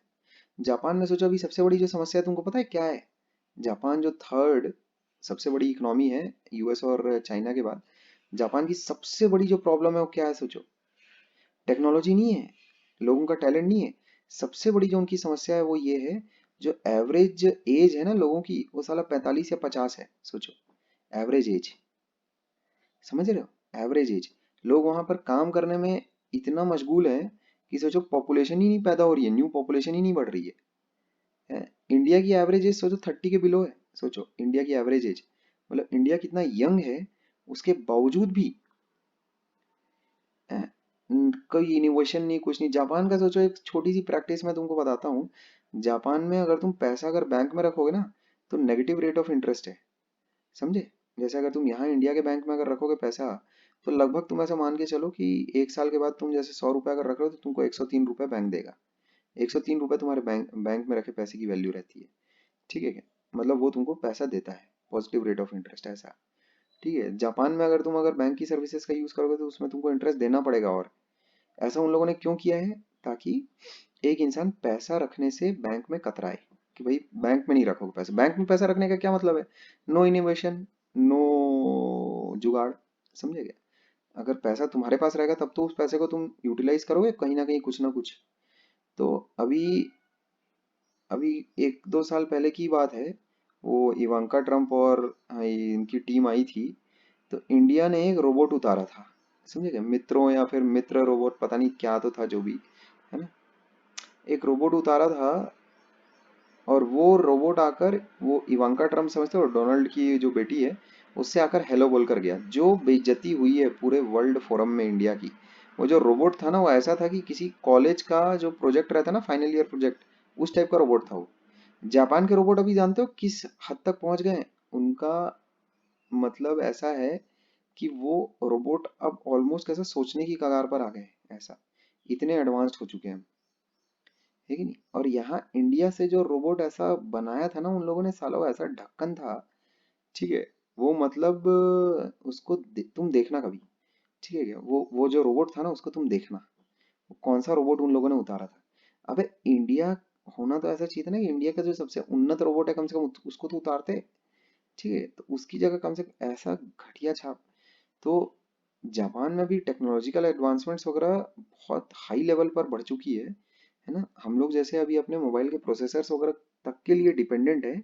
इंडिया के ऊपर अगर एक चीज आ गई ना कि अपना मोबाइल खुद बनाओ, अभी इंडिया की पतलून गिली हो जाए, समझे। इंडिया एक साला मोबाइल नहीं बना सकता, एक देश एक मोबाइल नहीं बना सकता, सोचो, है ना। वर्ल्ड क्लास एक मोबाइल अगर इसको बनाना पड़ेगा ना, तो अभी जो चीज तुमको चाइना वाली मिलती है 5,000 या 10,000 का, जो मोबाइल अभी चाइना प्रोड्यूस करता है ना, इंडिया अगर उसको बनाएगा तो 5 लाख से उसकी कीमत कम नहीं होगी, बता रहा हूँ मैं उस मोबाइल की। इंडिया की ये औकात है अभी, ठीक है क्या। एक मोबाइल नहीं बना सकता वो, एक मोबाइल कुछ नहीं बना सकता, बल्कि मैं ये कहूंगा कुछ भी नहीं, समझे। पूरा डिपेंडेंट है एकदम, और डिपेंडेंट बनवाया गया है अच्छे से। चाइना सोचो अभी, उसके साथ कोई मस्ती इसीलिए नहीं कर सकता क्योंकि वो जो प्रोड्यूस करता है, वो जिस कॉस्ट पर प्रोड्यूस कर सकता है, बाकी दूसरा देश उसको सपने में भी नहीं सोच सकता कि उसको ऐसा प्रोड्यूस करे। ठीक है, गवर्नमेंट का पूरा सपोर्ट रहता है उसमें, एकदम। गवर्नमेंट सोचो एक्सपोर्ट करने पे अपने देशवासियों को इतनी छूट देती है, इनफैक्ट मदद देती है कि तू कर एक्सपोर्ट, सस्ते से सस्ते में बना और कर एक्सपोर्ट, हम तेरी मदद करेंगे करके। इंडिया में तो कहाँ क्या, ठीक है क्या। तो देश तो भाई बता रहा हूँ मैं, ठीक है क्या, अपना मस्त है एकदम बढ़िया। ठीक है, और क्यों मस्त है, क्योंकि यहाँ के पॉलिटिशियन बड़े मस्त हैं, एकदम मस्त वाले। ठीक है, खैर, तो अपन इस पर आते हैं, सवालों पर आते हैं, ठीक है क्या, फटाफट क्विकली। तो जैसे एक कार का क्रैश टेस्ट हो रहा है, ठीक है, तो इंडिया में ऐसा कौन सी ऐसी कार है जिनका बहुत अच्छा है। जैसे तुम देखना टाटा की जो कार्स रहती हैं उसका कैसा सेफ्टी फीचर बड़ा अच्छा रहता है, ठीक है क्या। सेफ्टी सेफ्टी वाला जो है मामला, वो किसी भी कार का बहुत अच्छे से ठोक बजा के ही लेना चाहिए, ये बात ध्यान में रखियो। और का भी अच्छा रहता है, जर्मन जो रहता है। हाँ, जर्मन कार्स का भी बहुत सही रहेगा उसमें, ठीक है। लेकिन जैसे टाटा की कार का मेरे को या तो बहुत ही खराब है या तो बहुत अच्छा है, ये मेरे को याद नहीं आ रहा है सारा, ठीक है क्या। तो उसमें देखना पड़ेगा एक नहीं, बार। का इम्प्रूव हो गया है। 5 साल पहले बहुत खराब था, अभी सेफेस्ट बनाता है कार। देखो मैं एक्चुअल में कार्स के टच में जरा भी नहीं हूँ, लेकिन सबसे जो प्राइम क्राइटेरिया होता है एक अच्छी कार का, वो मेरे हिसाब से सेफ्टी होना चाहिए। डिजाइन तो इंडिया में मतलब खैर मैं क्या बोलूँ अब, लेकिन जो है सो है, लेकिन सेफ्टी वाली जो चीज है वो बहुत एसेंशियल होती है, बहुत ज्यादा एसेंशियल। गुब्बारे कब और कैसे कितने क्या कितने निकल रहे हैं, ठीक है, बहुत वो फैक्टर कैसा एसेंशियल है, ठीक है, बहुत ही ज्यादा। खैर, तो हम अपने सवालों पर आते हैं, ठीक है क्या। सवाल हम लोगों के पास दिया है कि एक क्रैश टेस्ट हो रहा है एक कार का, ठीक है, अच्छा। तो जो कार का मास है, the mass of the car, ठीक है, इज 1500 kg, ऐसा कहा गया है, ठीक है, अच्छा। और कार एक्चुअल में, है ना, इनिशियल वेलोसिटी जो कार की है, मैं सवाल को ट्रांसलेट करके बेसिकली तुमको दे रहा हूँ। ये दीवार है और दीवार पे कार को फोड़ा जा रहा है, समझ गए। तो बिफोर कोलिजन जो कार की जो स्पीड है, ठीक है, वॉल वगैरह बहुत बड़ी बन गई यार। ये है तुम्हारे पास वॉल, ठीक है, ये गड्डी ठहरी तुम्हारे पास, ठीक है, ये ऐसा। तो बिफोर कोलिजन जो तुम्हारे पास कार की जो स्पीड है वो है -15 i कैप, वेलोसिटी है -15 i कैप, ठीक है क्या। और आफ्टर कोलिजन जो तुम्हारे पास कार की स्पीड है वो है तुम्हारे पास 15 i कैप, ऐसा, ठीक है। तो ये तुम्हें सवाल में लिखित मिला हुआ है, मैंने पूरा सवाल को ऑलमोस्ट ट्रांसलेट किया है तुम्हारे लिए। ये हो गया बिफोर कोलिजन और ये हो गया आफ्टर कोलिजन, ठीक है, ऐसा। क्लियर है, मास कार का दिया ही हुआ है, इनिशियल वेलोसिटी पता है तुमको कार की, फाइनल वेलोसिटी तुमको पता है कार की। और उसमें ऐसा कहा गया है, if the collision lasts for if the collision lasts for 0.15 seconds। अब ये उन लोगों ने कैसे मेजर किया इस पर नहीं जाना है अपने को, समझे क्या, लेकिन वो जो डाटा कह रहे हैं उस डाटा का अपने को इस्तेमाल करना है, ठीक है क्या। If the collision last for इतना टाइम, फाइंड द इम्पल्स, ठीक है, find the impulse caused by the collision, caused by the collision comma the average force, ये देखो एवरेज फोर्स का कंसेप्ट आ गया, ठीक है, द एवरेज फोर्स, ठीक है, एक्सर्टेड ऑन द कार, ठीक है, ऐसा। तो बहुत ही सीधा सादा सा न्यूमेरिकल है, एकदम सिंपल प्लेन, क्लास 10th में होना चाहिए था कायदे से, ठीक है, 9th में होना चाहिए था कायदे से, तुम्हें अभी देखो यहाँ पर लिखकर मिला है, ठीक है। तो कैसे हो कैसा रहा है अभी, सारा मामला एकदम सेट है अपने सामने, पूरा मामला सेट है अपने सामने, कहीं कोई ऐसा दिमागी पेंच तो लगाना ही नहीं है, मतलब बिल्कुल ही नहीं लगाना है। कैसे, देखो यहाँ पर क्या काम करोगे तुम भाई, उसमें इनिशियल मोमेंटम अपने पास कितना है, इंपल्स मोमेंटम इक्वेशन अगर तुम लिखो, कैसे लिखोगे, इनिशियल मोमेंटम तुमको पता है, ठीक है, प्लस क्या हो रहा है, ये देखो यहाँ पर डायग्राम बनाओ हमेशा, ये इनिशियल मोमेंटम हो गया तुम्हारा, ये हो गया ऐसा, m1u1, mu1 एक ही कार है ना, mu1, mu1 ये हो गया इनिशियल मोमेंटम, ठीक है क्या, प्लस उसमें इंपल्स लगेगा, इंपल्स किस डायरेक्शन में लगेगा, ऐसा, ठीक है क्या, ये हो गया इंपल्स बाय द वॉल, ठीक है, bye the wall on the car, ठीक है, ऐसा इंपल्स लगा। उसके बाद फिर क्या हुआ, वो कार किस तरह से मूव करने लगी, इक्वल्स टू, कैसे लिखोगे, ऐसे, कार किस तरीके से मूव करने लगी, ऐसे, v1 स्पीड के साथ, ठीक है, वो मूव करने लगी, u लिख लेते हैं इसको, v लिख लेते हैं, ये उसका फाइनल मोमेंटम हो गया, ठीक है क्या।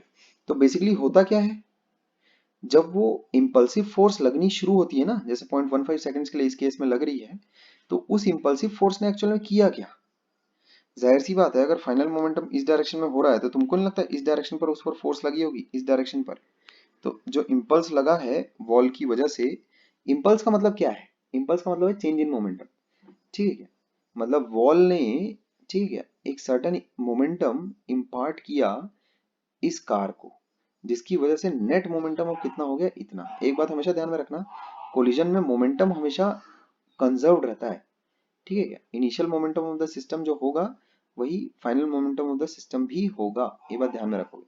जैसे ये कुछ ऐसा है, ऐसा कहने के इक्विवेलेंट है, जैसे मान लेते हैं मैं 100 रुपए लेकर आया हूँ कमरे के अंदर, समझ गए, कमरे के अंदर मैं 100 रुपए लेकर आया, अब कमरे के ही अंदर एक और इंसान था, तो मैंने जो मैं पैसे लेकर आया था उसमें से 50 रुपए उसको दे दिए, ठीक है, अच्छा अब क्या हो गया, अब मैंने उसको मान लेते 20 रुपए उसको दे दिए, तो अब क्या हो गया, 50 नहीं दिए, वरना कैसा दोनों के पास बराबर बराबर हो जाएगा तो कंफ्यूजन हो सकता है, तो मैं ऐसा बोल रहा हूँ कि मेरे पास कमरे के अंदर घुसने से पहले, ठीक है, या फिर मैं कहूँ जस्ट जब मैं घुसा कमरे के अंदर तब मेरे पास 100 रुपए थे मेरी जेब में, अब मैंने क्या किया कि 20 रुपए एक दूसरे इंसान को दे दिए, दूसरे व्यक्ति को दे दिए, तो और उसके बाद फिर कोई कमरा छोड़कर गया नहीं है, तो अब कमरा छोड़कर अगर गए नहीं हो तो क्या मैं ऐसा नहीं बोल सकता कि जितने पैसे रूम के अंदर हैं वो क्या होंगे, भाई जितने पैसे दोनों लोगों के पास हैं उतने ही पैसे रूम में जितने लोगों के पास हैं उतने ही रहेंगे,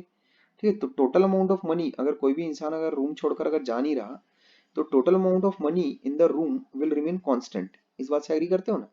तो जैसे अगर मेरे पास टोटल पैसा पहले just before entering the room कितना था, 100, तो वो किसके बराबर रहेगा, 100 इक्वल्स टू पहले ही व्यक्ति के पास जितना था, जितना है, प्लस दूसरे व्यक्ति के पास जितना है।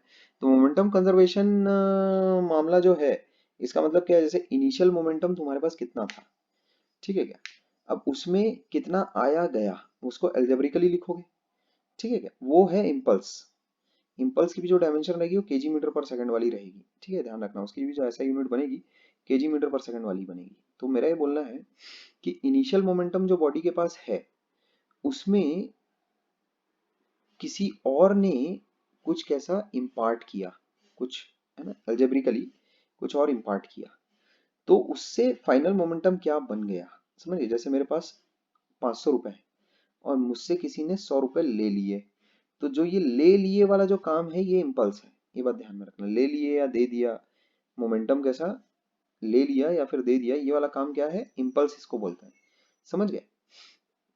वैसे अभी तुम्हें पूरी चीज को 2 या 3 बार सुनना पड़ेगा और एक बार, ठीक है, कम से कम 3 या 4 बार तो सुनना पड़ेगा आराम से, बिना किसी दिक्कत, ठीक है। तो उसमें जो वो ले लिया या दे दिया वाला जो काम करता है वो इम्पल्स है एक्चुअल में। ठीक है, तो जैसे अगर 100 रुपए तुम्हारे पास है, उसमें 20 रुपए तुमने किसी को दे दिए, अब कितने बचे? 80। तो इसको लिखोगे कैसे? लिखोगे जब तुम, तो ये कैसा दिखेगा? 100 प्लस -20 इक्वल्स टू +80, ऐसा। तो वही काम यहाँ पर मैंने भी किया है। इनिशियल तुम्हारे पास कितना था? मोमेंटम कंजर्व रहता है हमेशा, ये बात ध्यान में रखना। ठीक है, तो इनिशियल मोमेंटम कितना था? mu पीछे की तरफ।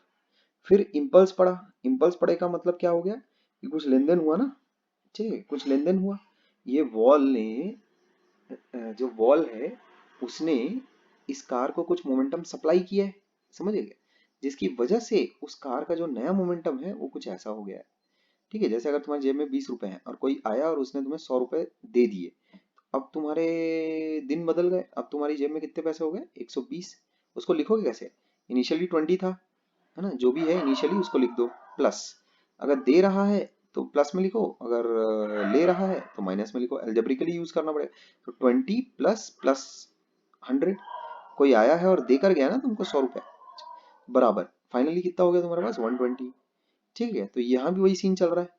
इनिशियली जो मोमेंटम है mu1, mu, है ना, इनिशियल मोमेंटम है, और दीवार ने कुछ मोमेंटम इंपार्ट किया, तो उसको, उसकी जो डायरेक्शन है दीवार के मोमेंटम इंपार्ट करने की, वो क्या होगी? अगर तुम ये सोचो कि ये जो बॉडी है, एक सेकंड, अरे यार 1 मिनट रुको जरा।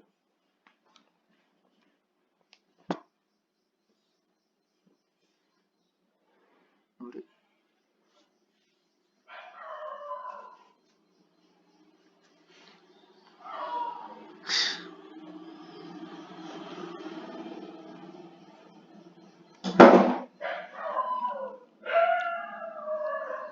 ऐसा कैसे हो गया?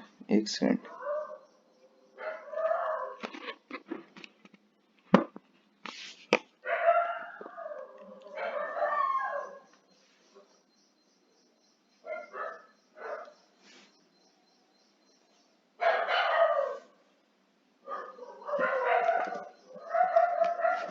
1 मिनट रुकना, 1 मिनट।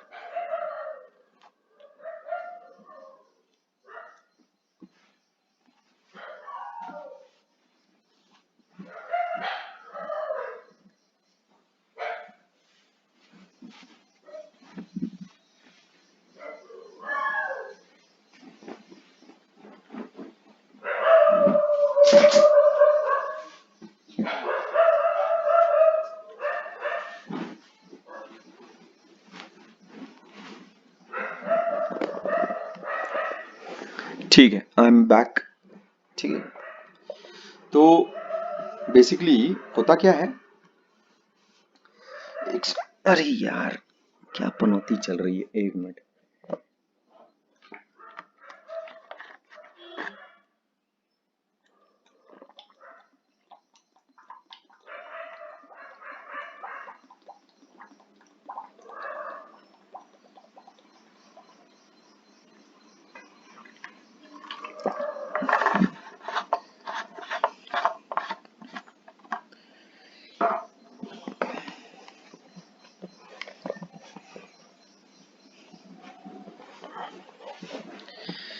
ठीक है, तो होता क्या है, जैसे ये जो कार है, ये कार तो कैसा हपर हपर बढ़ रही है लेफ्ट साइड में, मस्त, इसका कुछ मोमेंटम है, इस पर एक इम्पल्स पड़ा, ये ऐसा। ठीक है, ये इम्पल्स की जो डायरेक्शन है वो कौन सी डायरेक्शन है? जे इज अ वेक्टर, ये बात ध्यान में रखना। जे क्या है तुम्हारे पास? वेक्टर है, एफ डी टी। ठीक है, इसको इंटीग्रल करना है। तो जो डायरेक्शन एक्चुअल में इम्पल्सिव फोर्स की होगी वही डायरेक्शन इम्पल्स की भी होगी, ये बात ध्यान में रखना। डायरेक्शन ऑफ इम्पल्सिव फोर्स,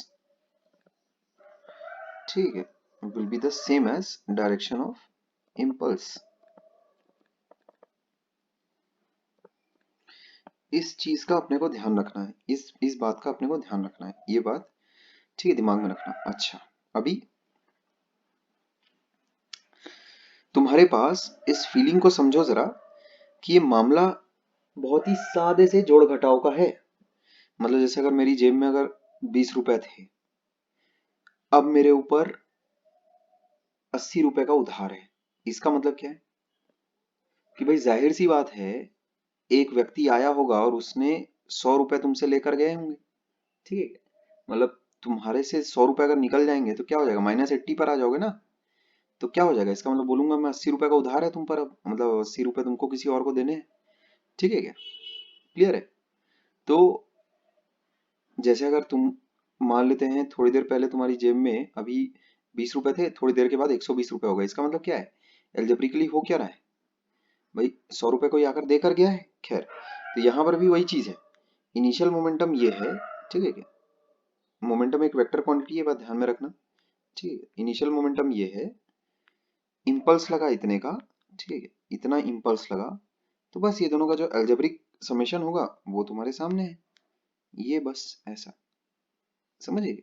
अपन ने इम्पल्स को डिफाइन ही किया है ना, चेंज इन मोमेंटम।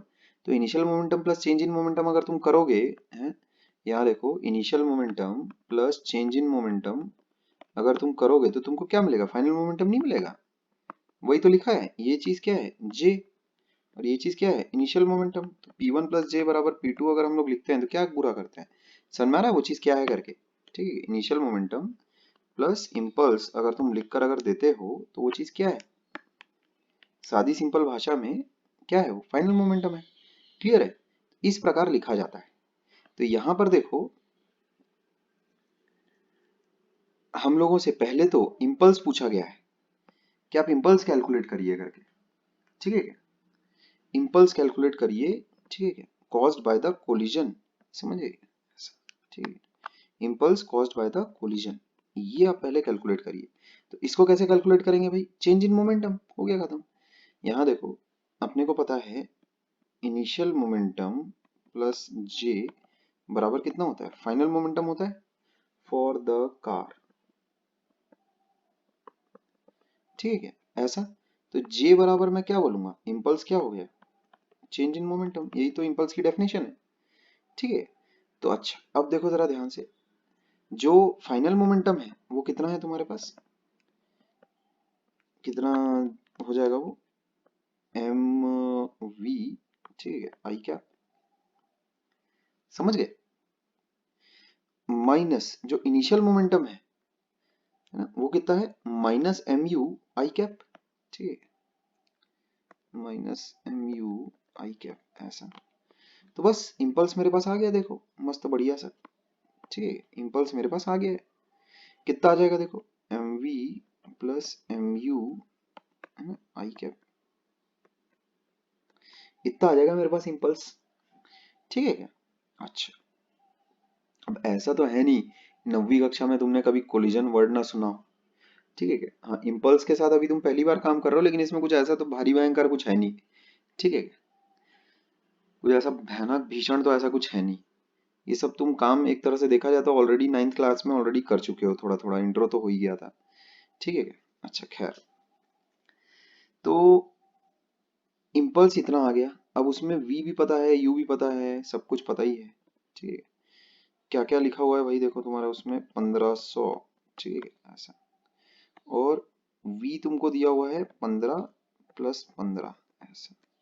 ठीक है, वो हो गया आई कैप 15। भाई वी एक्चुअल में कायदे से उसको कैसा लिखना चाहिए, है ना, V vector plus U vector लिखना चाहिए। ठीक है क्या? या फिर वेक्टर मैथ समझ तो गए ना तुम कैसे मैं कर रहा हूँ करके। ठीक है, तो ये चीज कितनी हो जाएगी मेरे पास, 1500 इंटू 30 आई कैप हो जाएगा। ठीक है, ऐसा। तो ये कितना हो जाएगा, 45,000। ठीक है, आई कैप, और इसकी जो यूनिट्स बनेगी वो क्या बनेगी, केजी मीटर पर सेकंड, ऐसा, समझ गए।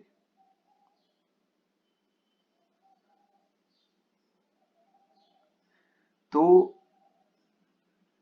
ये मामला अपने पास बनता है। ठीक है ना, ये मामला अपने पास बनता है। अच्छा, अभी जो एवरेज फोर्स वाला जो कंसेप्ट है वो कैसा कंसेप्ट है, अपन मान लेते हैं कि वो फोर्स जो है, जो दीवार लगा रहा है उस कार पर, वो वेरिएबल फोर्स ना होकर कांस्टेंट फोर्स है। ठीक है क्या, और इस तरह की कांस्टेंट फोर्स है कि जो change in momentum variable force ने करवाया, ठीक है, 0.15 सेकंड में, उतना ही change in momentum average force भी करवाएगी। ठीक है क्या? तो जो चेंज इन मोमेंटम हुआ है ना, उसको तुम किसके इक्वेट कर सकते हो, F average times delta T equals to वही सेम चेंज इन मोमेंटम होना चाहिए, change in momentum caused by variable force. अगर तुम वेरिएबल फोर्स के बजाय एक एवरेज फोर्स अगर लगवा रहे हो, ठीक है क्या, तो चेंज इन मोमेंटम में कोई असर नहीं पड़ना चाहिए ना, ठीक है क्या? तो इससे देखो तुम्हारे पास एफ एवरेज आ जाएगा, यही एफ एवरेज का कंसेप्ट है। F average will be equal to change in momentum कितना है मेरे पास, कहाँ गया चेंज इन, हाँ 45,000, 45,000 आई कैप, ठीक है, डिवाइडेड बाय 0.15, ऐसा कितना आ रहा है देखो, ये ऊपर नीचे 100 से अगर मैं मल्टीप्लाई करूं तो ऊपर ऑलरेडी 3 तो है ही, तो 10⁵ डिवाइड बाय 15 कितना हो जाएगा 3, है ना, yes 3 into 10⁵ I cap. This is the average force exerted by the wall on the car, ठीक है, ये है एवरेज फोर्स एक्सर्टेड, ठीक है, on the car bye the wall, समझे ऐसा, ठीक है, यही मेरा आंसर है, ठीक है। बात यही तो मुझसे पूछी गई थी, दो बातें, पहला तो ये पूछा गया था कि इम्पल्स कैलकुलेट करो, और इम्पल्स कैलकुलेट करने के बाद जो एवरेज फोर्स है ना, जो एवरेज फोर्स लगा रहा है तुम्हारा दीवार ऑन द कार, ठीक है, कैसा राइम कर रहा है देखो, the average force exerted by the दीवार ऑन द कार, ठीक है, तो वो चीज कितनी आ जाएगी तुम्हारे पास, इतनी। एवरेज फोर्स का कंसेप्ट मेरे ख्याल में तुम्हें समझ गया होगा कि वो क्या मैं बोलना क्या चाह रहा हूँ उससे। जैसे अगर मान लेते हैं क्लास में 4 बच्चे बैठे हैं, एक का नंबर 0 है, एक का नंबर 10 है, दूसरे का 20 है, तीसरे का 30 है, ऐसा 4 लोग हैं, 0 10 20 30, ऐसा अलग अलग है, अलग अलग मार्क्स है ना। तो ठीक इसी का इक्विवेलेंट देखो मैं इस सिनेरियो में कैसे बोलता हूँ, अलग अलग इंस्टेंट्स पर, है ना, जो वॉल है वो अलग अलग फोर्स लगा रही होगी। जब कोलिजन हो रहा है, ठीक है क्या, जब कोलिजन चालू है तो फोर्स क्या कांस्टेंट फोर्स लग रही होगी क्या, ऐसा थोड़ी होगा, कांस्टेंट फोर्स लग रही होगी। वो जो फोर्स है जो दीवार एक्चुअल में कार पे लगा रहा है वो तो वेरिएबल फोर्स है, पक्की बात है।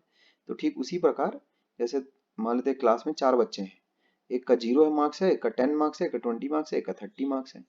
तो एक बार स्कूल के प्रिंसिपल आए और उन्होंने क्या बोला, यार ये 0 अंडे वाला और ये 10 नंबर वाला अब क्या किया जाए करके टीचर से बोल रहा है, 0 नंबर वाला 10 नंबर वाले भी लोग हैं, क्या किया जाए यार। तो इसमें शर्त कैसी रखी गई कि देखो, उसको जो टीचर था उसने उपाय सुझाया प्रिंसिपल को कि देखो साहब, ठीक है, टोटल मार्क्स तो अपन चेंज कर नहीं सकते, ठीक है, क्योंकि लड़कों में कितना टैलेंट है वो तो फिक्स है। तो टैलेंट आपका टोटल कितना है, टोटल टैलेंट है अपने पास 0 + 10 + 20 + 30, यानी कितना हो गया, 10 + 20 30, 30 30 60 हो गया। Total marks obtained by this class is 60, 60 से बढ़ा तो नहीं सकते अपन, लेकिन क्या करते हैं, एवरेज का कंसेप्ट इंट्रोड्यूस करते हैं। 4 लोग हैं तो 4, है ना, 60 डिवाइड बाय 4 कितना हो गया 15। तो उससे आप क्या करो, आप अपना रिजल्ट को ऐसा दिखा लो, 15 15 15 15, चारों का 15। क्या इससे टोटल मार्क्स चेंज हो गए क्या, नहीं। तो किसी चीज को कांस्टेंट रखने के लिए ही एक्चुअल में एवरेज का कंसेप्ट इंट्रोड्यूस किया जाता है, या उसमें तुम्हें फिर वो चीज खुद समझनी पड़ेगी कि क्या चीज तुम्हारे पास बदल नहीं रही है। जैसे यहाँ पर देखो टोटल मार्क्स अगर चेंज नहीं हो रहे हैं, तो अगर हर लड़के को अगर एवरेज मार्क्स अगर दे दोगे, तो उससे जब तुम टोटल निकालोगे ना मार्क्स का, तो उतना ही आएगा जितना पहले था।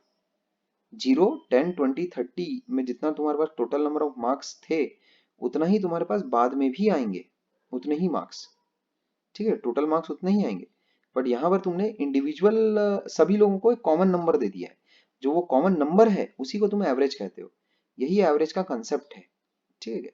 जैसे किसी साल मान लेते हैं कोई बिक्री ही नहीं हुई, दूसरे साल मान लेते हैं 10 यूनिट की बिक्री हुई, तीसरे साल 20 यूनिट की, चौथे साल 40 यूनिट की, ऐसा चौथे साल 30 यूनिट की हुई, 0 10 20 30 ऐसा। तो इसमें क्या मैं ऐसा नहीं कर सकता कि चारों साल अलग अलग मेरी बिक्री हुई है, तो मैं ऐसा करता हूँ कि चारों साल एक समान बिक्री दिखा देता हूँ, समान। लेकिन अब बिक्री कितनी हुई है तो कांस्टेंट है ना वे, उसको तुम थोड़ी चेंज कर सकते हो, वो तो 60 है तो 60 है, और जैसे 60 किलो चीनी उसने बेची है, तो ऐसा तो नहीं कर सकता ना वो कि 100 किलो चीनी बेची है करके। हाँ, जो डेटा है वो डेटा को किस तरह से प्रेजेंट कर सकता है, इस डेटा को कि 60 किलो चीनी मैंने बेची है 4 साल में, इस डेटा को वो किस दूसरे तरीके से भी क्या बोलते हैं, प्रेजेंट कर सकता है।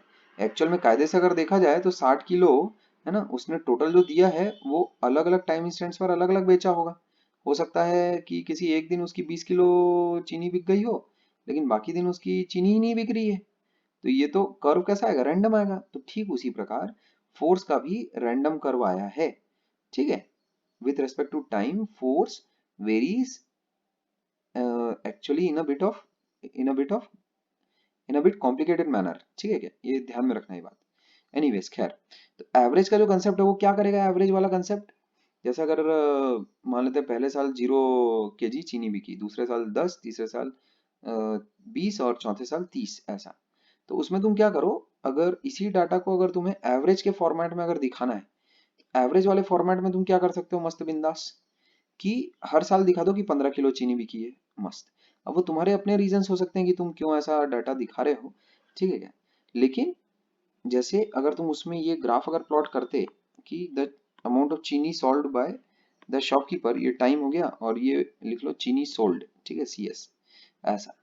तो जो एरिया रहेगा, ठीक है, वो तुमको देगा टोटल अमाउंट ऑफ चीनी, समझेगा, CS इंटू टी।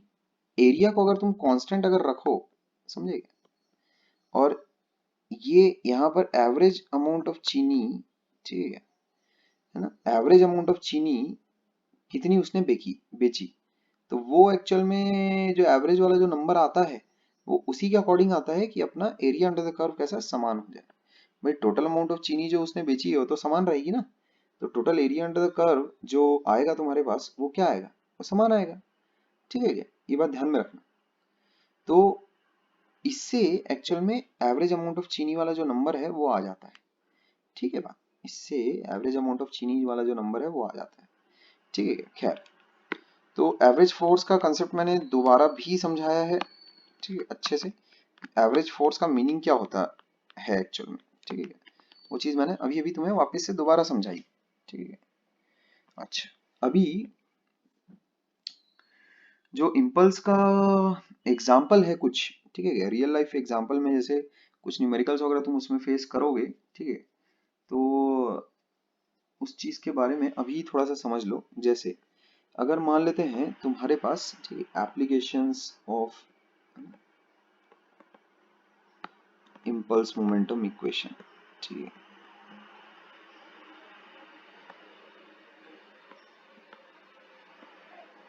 ठीक है, ये देखो जरा तुम, जैसे लेट्स से तुम्हारे पास एक वाटर जेट है, ठीक है ना, एक तुम्हारे पास लेट्स से एक लिक्विड जेट है ऑफ एरिया मान लेते हैं कैपिटल ए, ऐसा। सी ये मान लेते हैं दीवार है तुम्हारे पास, ठीक है, और तुम्हारे पास एक लिक्विड जेट आ रहा है ऐसा, ठीक है, ये ऐसा पानी का एक जेट है जिसका एरिया कितना है तुम्हारे पास ए, ठीक है, एरिया तुम्हारे पास है ए, ठीक है, अच्छा, और वो स्ट्राइक कर रहा है एक वर्टिकल वॉल को विथ अ वेलोसिटी v, ठीक है, ऐसा v वेलोसिटी के साथ वो जो वॉल है उसको स्ट्राइक कर रहा है, और जो लिक्विड है after striking the wall that is moving parallelly, ठीक है, ऐसा, ठीक, आफ्टर स्ट्राइकिंग द वॉल, ठीक है, जो वाटर है इस प्रकार मूव कर रहा है ऐसा, समझ गए। ठीक है, एक जेट स्ट्रीम है जो जिसका एरिया ऑफ क्रॉस सेक्शन कितना है जेट स्ट्रीम का a, और वो v वेलोसिटी के साथ दीवार को हिट कर रही है, v स्पीड के साथ दीवार को हिट कर रही है। आफ्टर हिटिंग द वॉल जो पानी है वो ऐसा ऊपर की तरफ फेंका जा रहा है, ठीक है, ऐसा, क्लियर है। तो ऊपर की तरफ फेंका जा रहा है मतलब कि भाई जो इनिशियल डायरेक्शन है उसके परपेंडिकुलर कैसा फेंका जा रहा है, ठीक है बात। अच्छा, तो अभी हम लोगों को ये निकालना है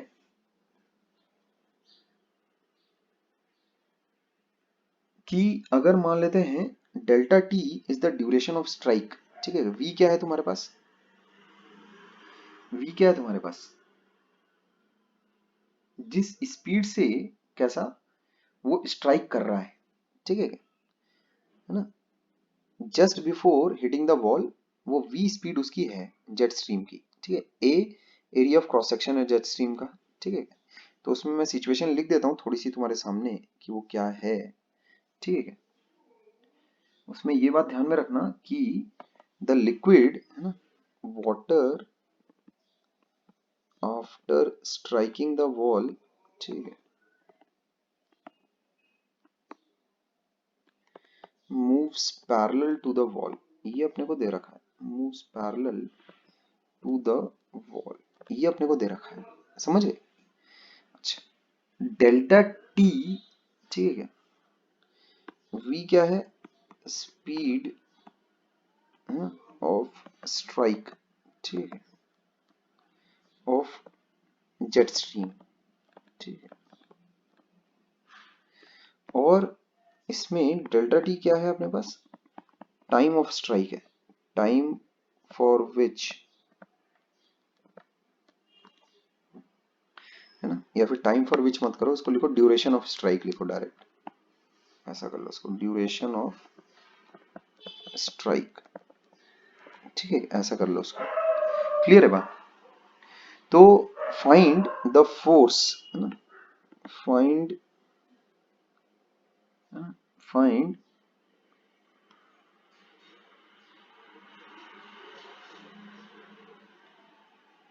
द फोर्स exerted, ठीक है, by the jet stream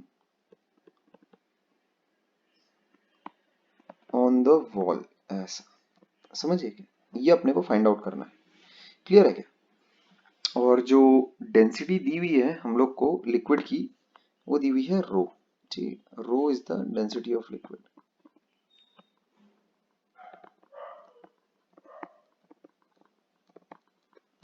ठीक है। ऐसा ये काम अपने को करना है।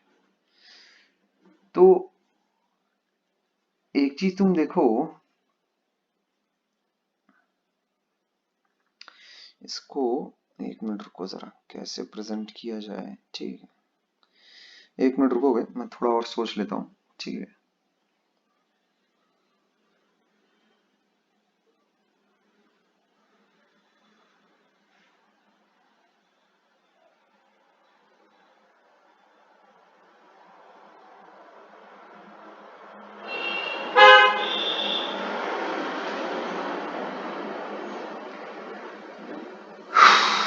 देखो,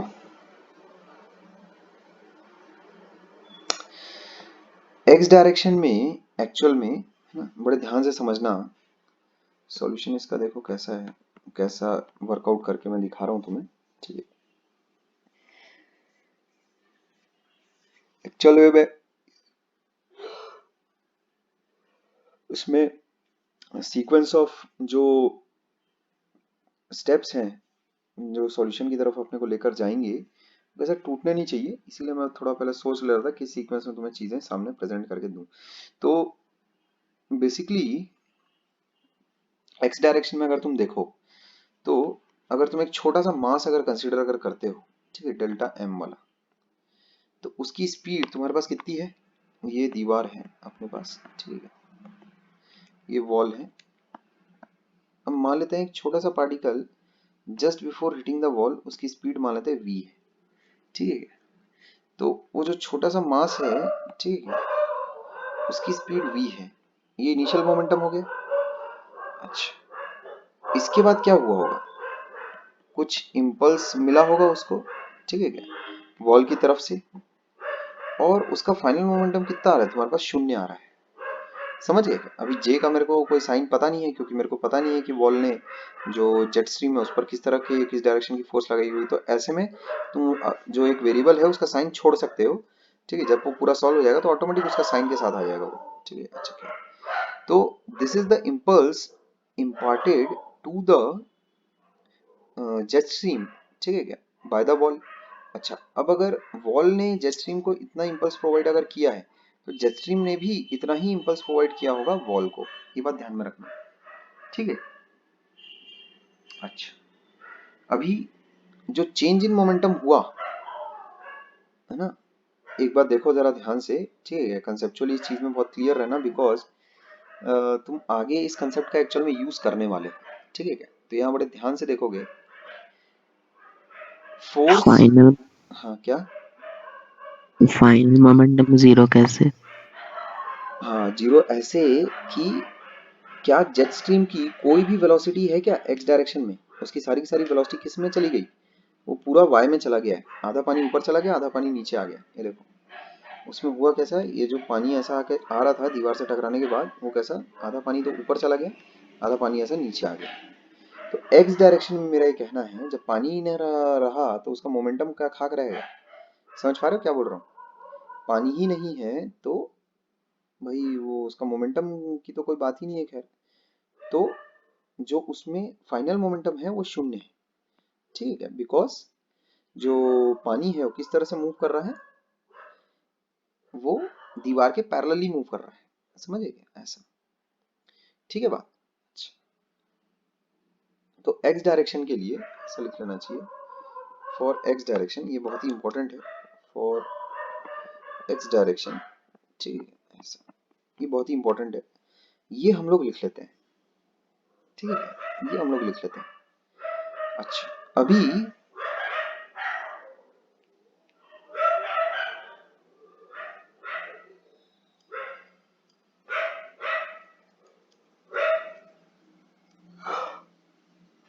एक मिनट, हाँ, अभी अगर तुम्हें फोर्स निकालनी है कि वो जेट स्ट्रीम एक्चुअल में फोर्स कितनी एक्सर्ट कर रहा होगा वॉल पर, तो तुम किस प्रकार निकाल सकते हो, find the change in momentum पर unit time for the jet stream, ठीक है।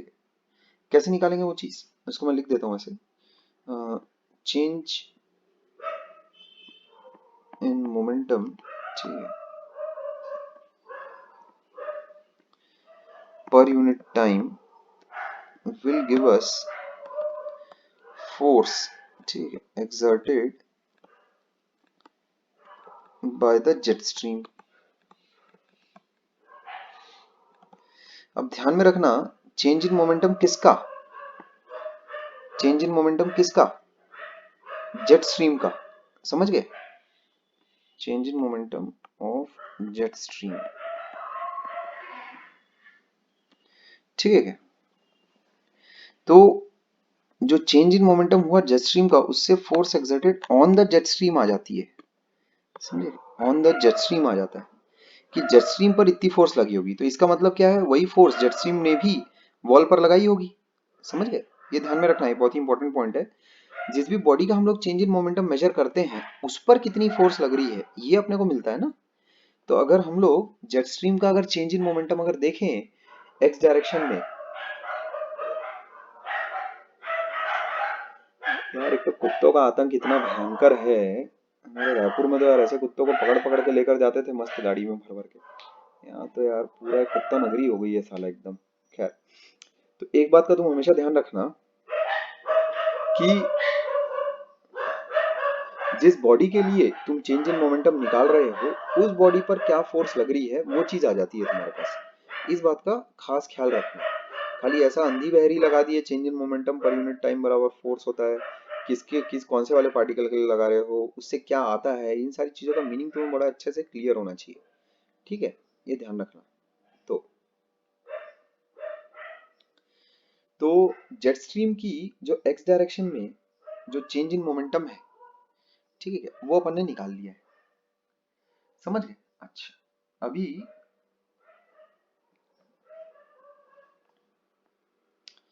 यहां पर तुम देखो कि जो फोर्स होगी, फोर्स क्या हो जाएगी फिर, अब चेंज इन मोमेंटम कितना हुआ, चेंज इन मोमेंटम अपना यहाँ देखो, जे बराबर कितना आ गया, minus delta M times V, समझे। तो उसमें माइनस साइन का तो अपने को पता है, क्योंकि वो वॉल जो है वो जेट स्ट्रीम पर पीछे की तरफ फोर्स लगा रही होगी, इसीलिए जो इम्पल्स आया है, ठीक है क्या, इम्पल्स जो कैलकुलेट आया है जेट स्ट्रीम पर जो लग रहा है पीछे के डायरेक्शन में लग रहा है, अपने को साइन का मीनिंग पता होना चाहिए, जो अपने पास इम्पल्स की जो डायरेक्शन आई है वो कैसी आई, पीछे की तरफ आई है, इसका मतलब क्या है, जो फोर्स लग रही है, ठीक है क्या, वो पीछे की तरफ लग रही है, ठीक है, ये बात ध्यान में रखना। अच्छा, अभी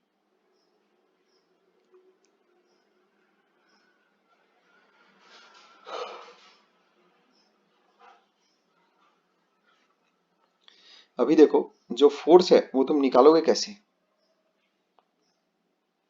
जो फोर्स है वो तुम निकालोगे कैसे? चेंज इन मोमेंटम पर यूनिट टाइम। तो चेंज इन मोमेंटम तो इतना हो गया, ठीक है, पर यूनिट टाइम इतना हो गया। समझ गए? ऐसा। अच्छा, अभी जो अपने पास मास है, जो छोटा सा अमाउंट है मास का, वाटर का, फोर्स ये कौन सा है? Force exerted on the jet stream.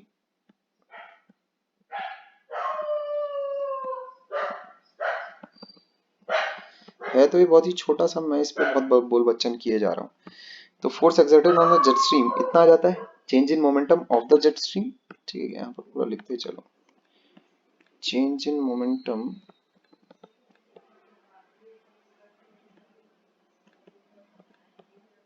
Of the jet stream. ठीक है, अगर तुम change in momentum of the jet stream अगर लगाओगे तो उससे जो फोर्स आएगी वो कौन सी फोर्स आएगी? ऑन द जेट स्ट्रीम ही आएगी ना, जाहिर सी बात है।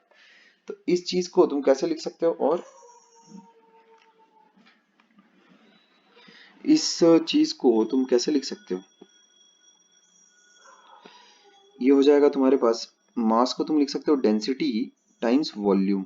ठीक है, कैपिटल वी लिख रहा हूँ, है ना। जो वी मैं लिखता हूँ उसमें, स्मॉल वी में मैं एक चुटिया बनाता हूँ, ये देखो हमेशा, ये देखो, ये दिख रहा है क्या? ये ब्राह्मण वाली चुटिया है, ठीक है क्या? ऐसा स्मॉल वी लिखते वक्त। जब मैं कैपिटल वी लिखता हूँ तब उसमें स्ट्रेट ऐसा नोकी वाला लिखता हूँ मैं, ऐसा, ठीक है, ऐसा, ये ध्यान में रखना।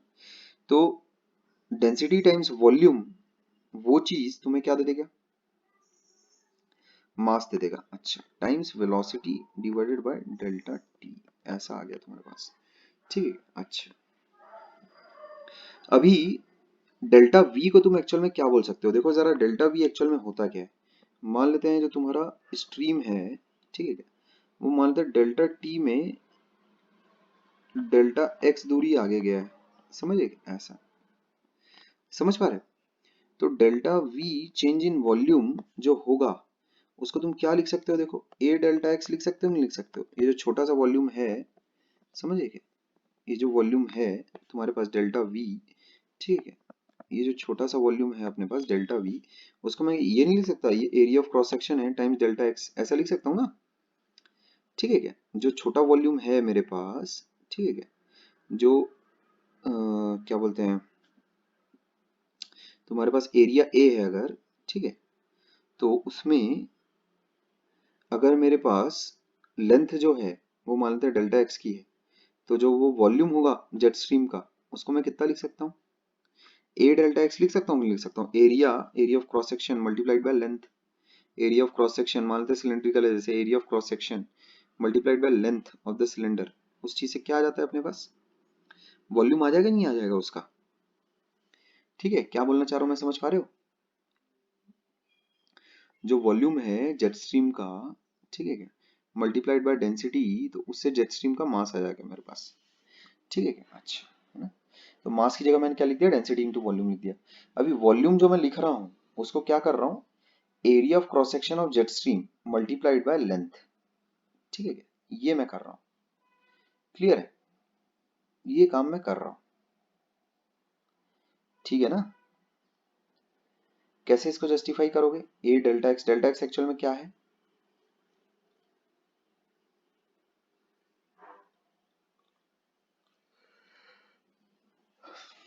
डेल्टा एक्स एक्चुअल में क्या है भाई? देखो यहाँ, जैसे ये सब हटा लेते हैं, ठीक है,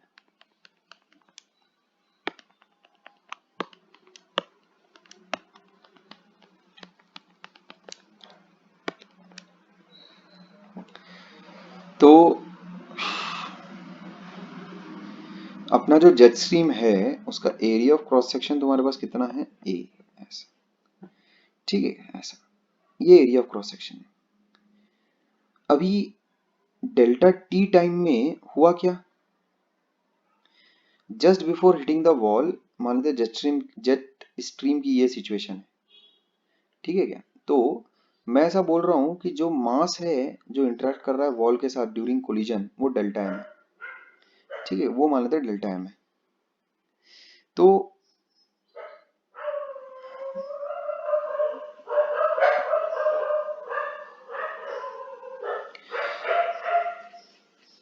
वो मास अगर डेल्टा एम है तो उस मास को तुम कैसे लिख सकते हो? डेंसिटी इंटू वॉल्यूम लिख सकते हो कि नहीं लिख सकते हो?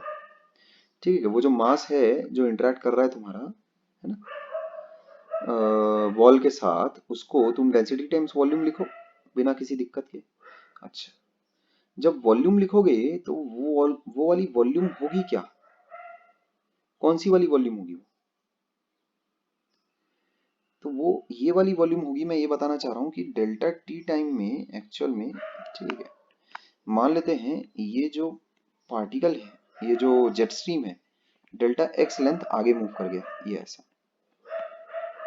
ये इन टाइम डेल्टा टी इतना आगे मूव कर गया, समझ रहे हो? ऐसा जो जेट स्ट्रीम है वो, है ना, वो जेट स्ट्रीम इतना ही एरिया, इतना ही वॉल्यूम एक्चुअल में इंटरेक्ट कर रहा है वॉल के साथ, समझिए क्या? ठीक है, वो डेल्टा एक्स आगे बढ़ गया और कितने टाइम में? डेल्टा टी टाइम में, ठीक है, ये ध्यान में रखना। तो जो वॉल्यूम है जो इंटरेक्ट कर रहा है वॉल के साथ, ठीक है क्या, जो वॉल्यूम है जो इंटरेक्ट कर रहा है वॉल के साथ, वो वॉल्यूम एक्चुअल में तुम उसको कितना लिख सकते हो? इतना, ऐसा, समझिए क्या? ठीक है, इसमें डेल्टा एक्स क्या है? वो लेंथ है जो वो चला, ठीक है क्या, वो लेंथ है जो वो चला इन ऑर्डर टू ऑब्टेन, ठीक है क्या, किस चीज के लिए? वॉल्यूम, इंटरेक्टिंग वॉल्यूम, ठीक है क्या? इस चीज के बाजू में लिख देता हूं मैं, this much volume of jet, ठीक है, इंटरेक्ट्स विद द वॉल।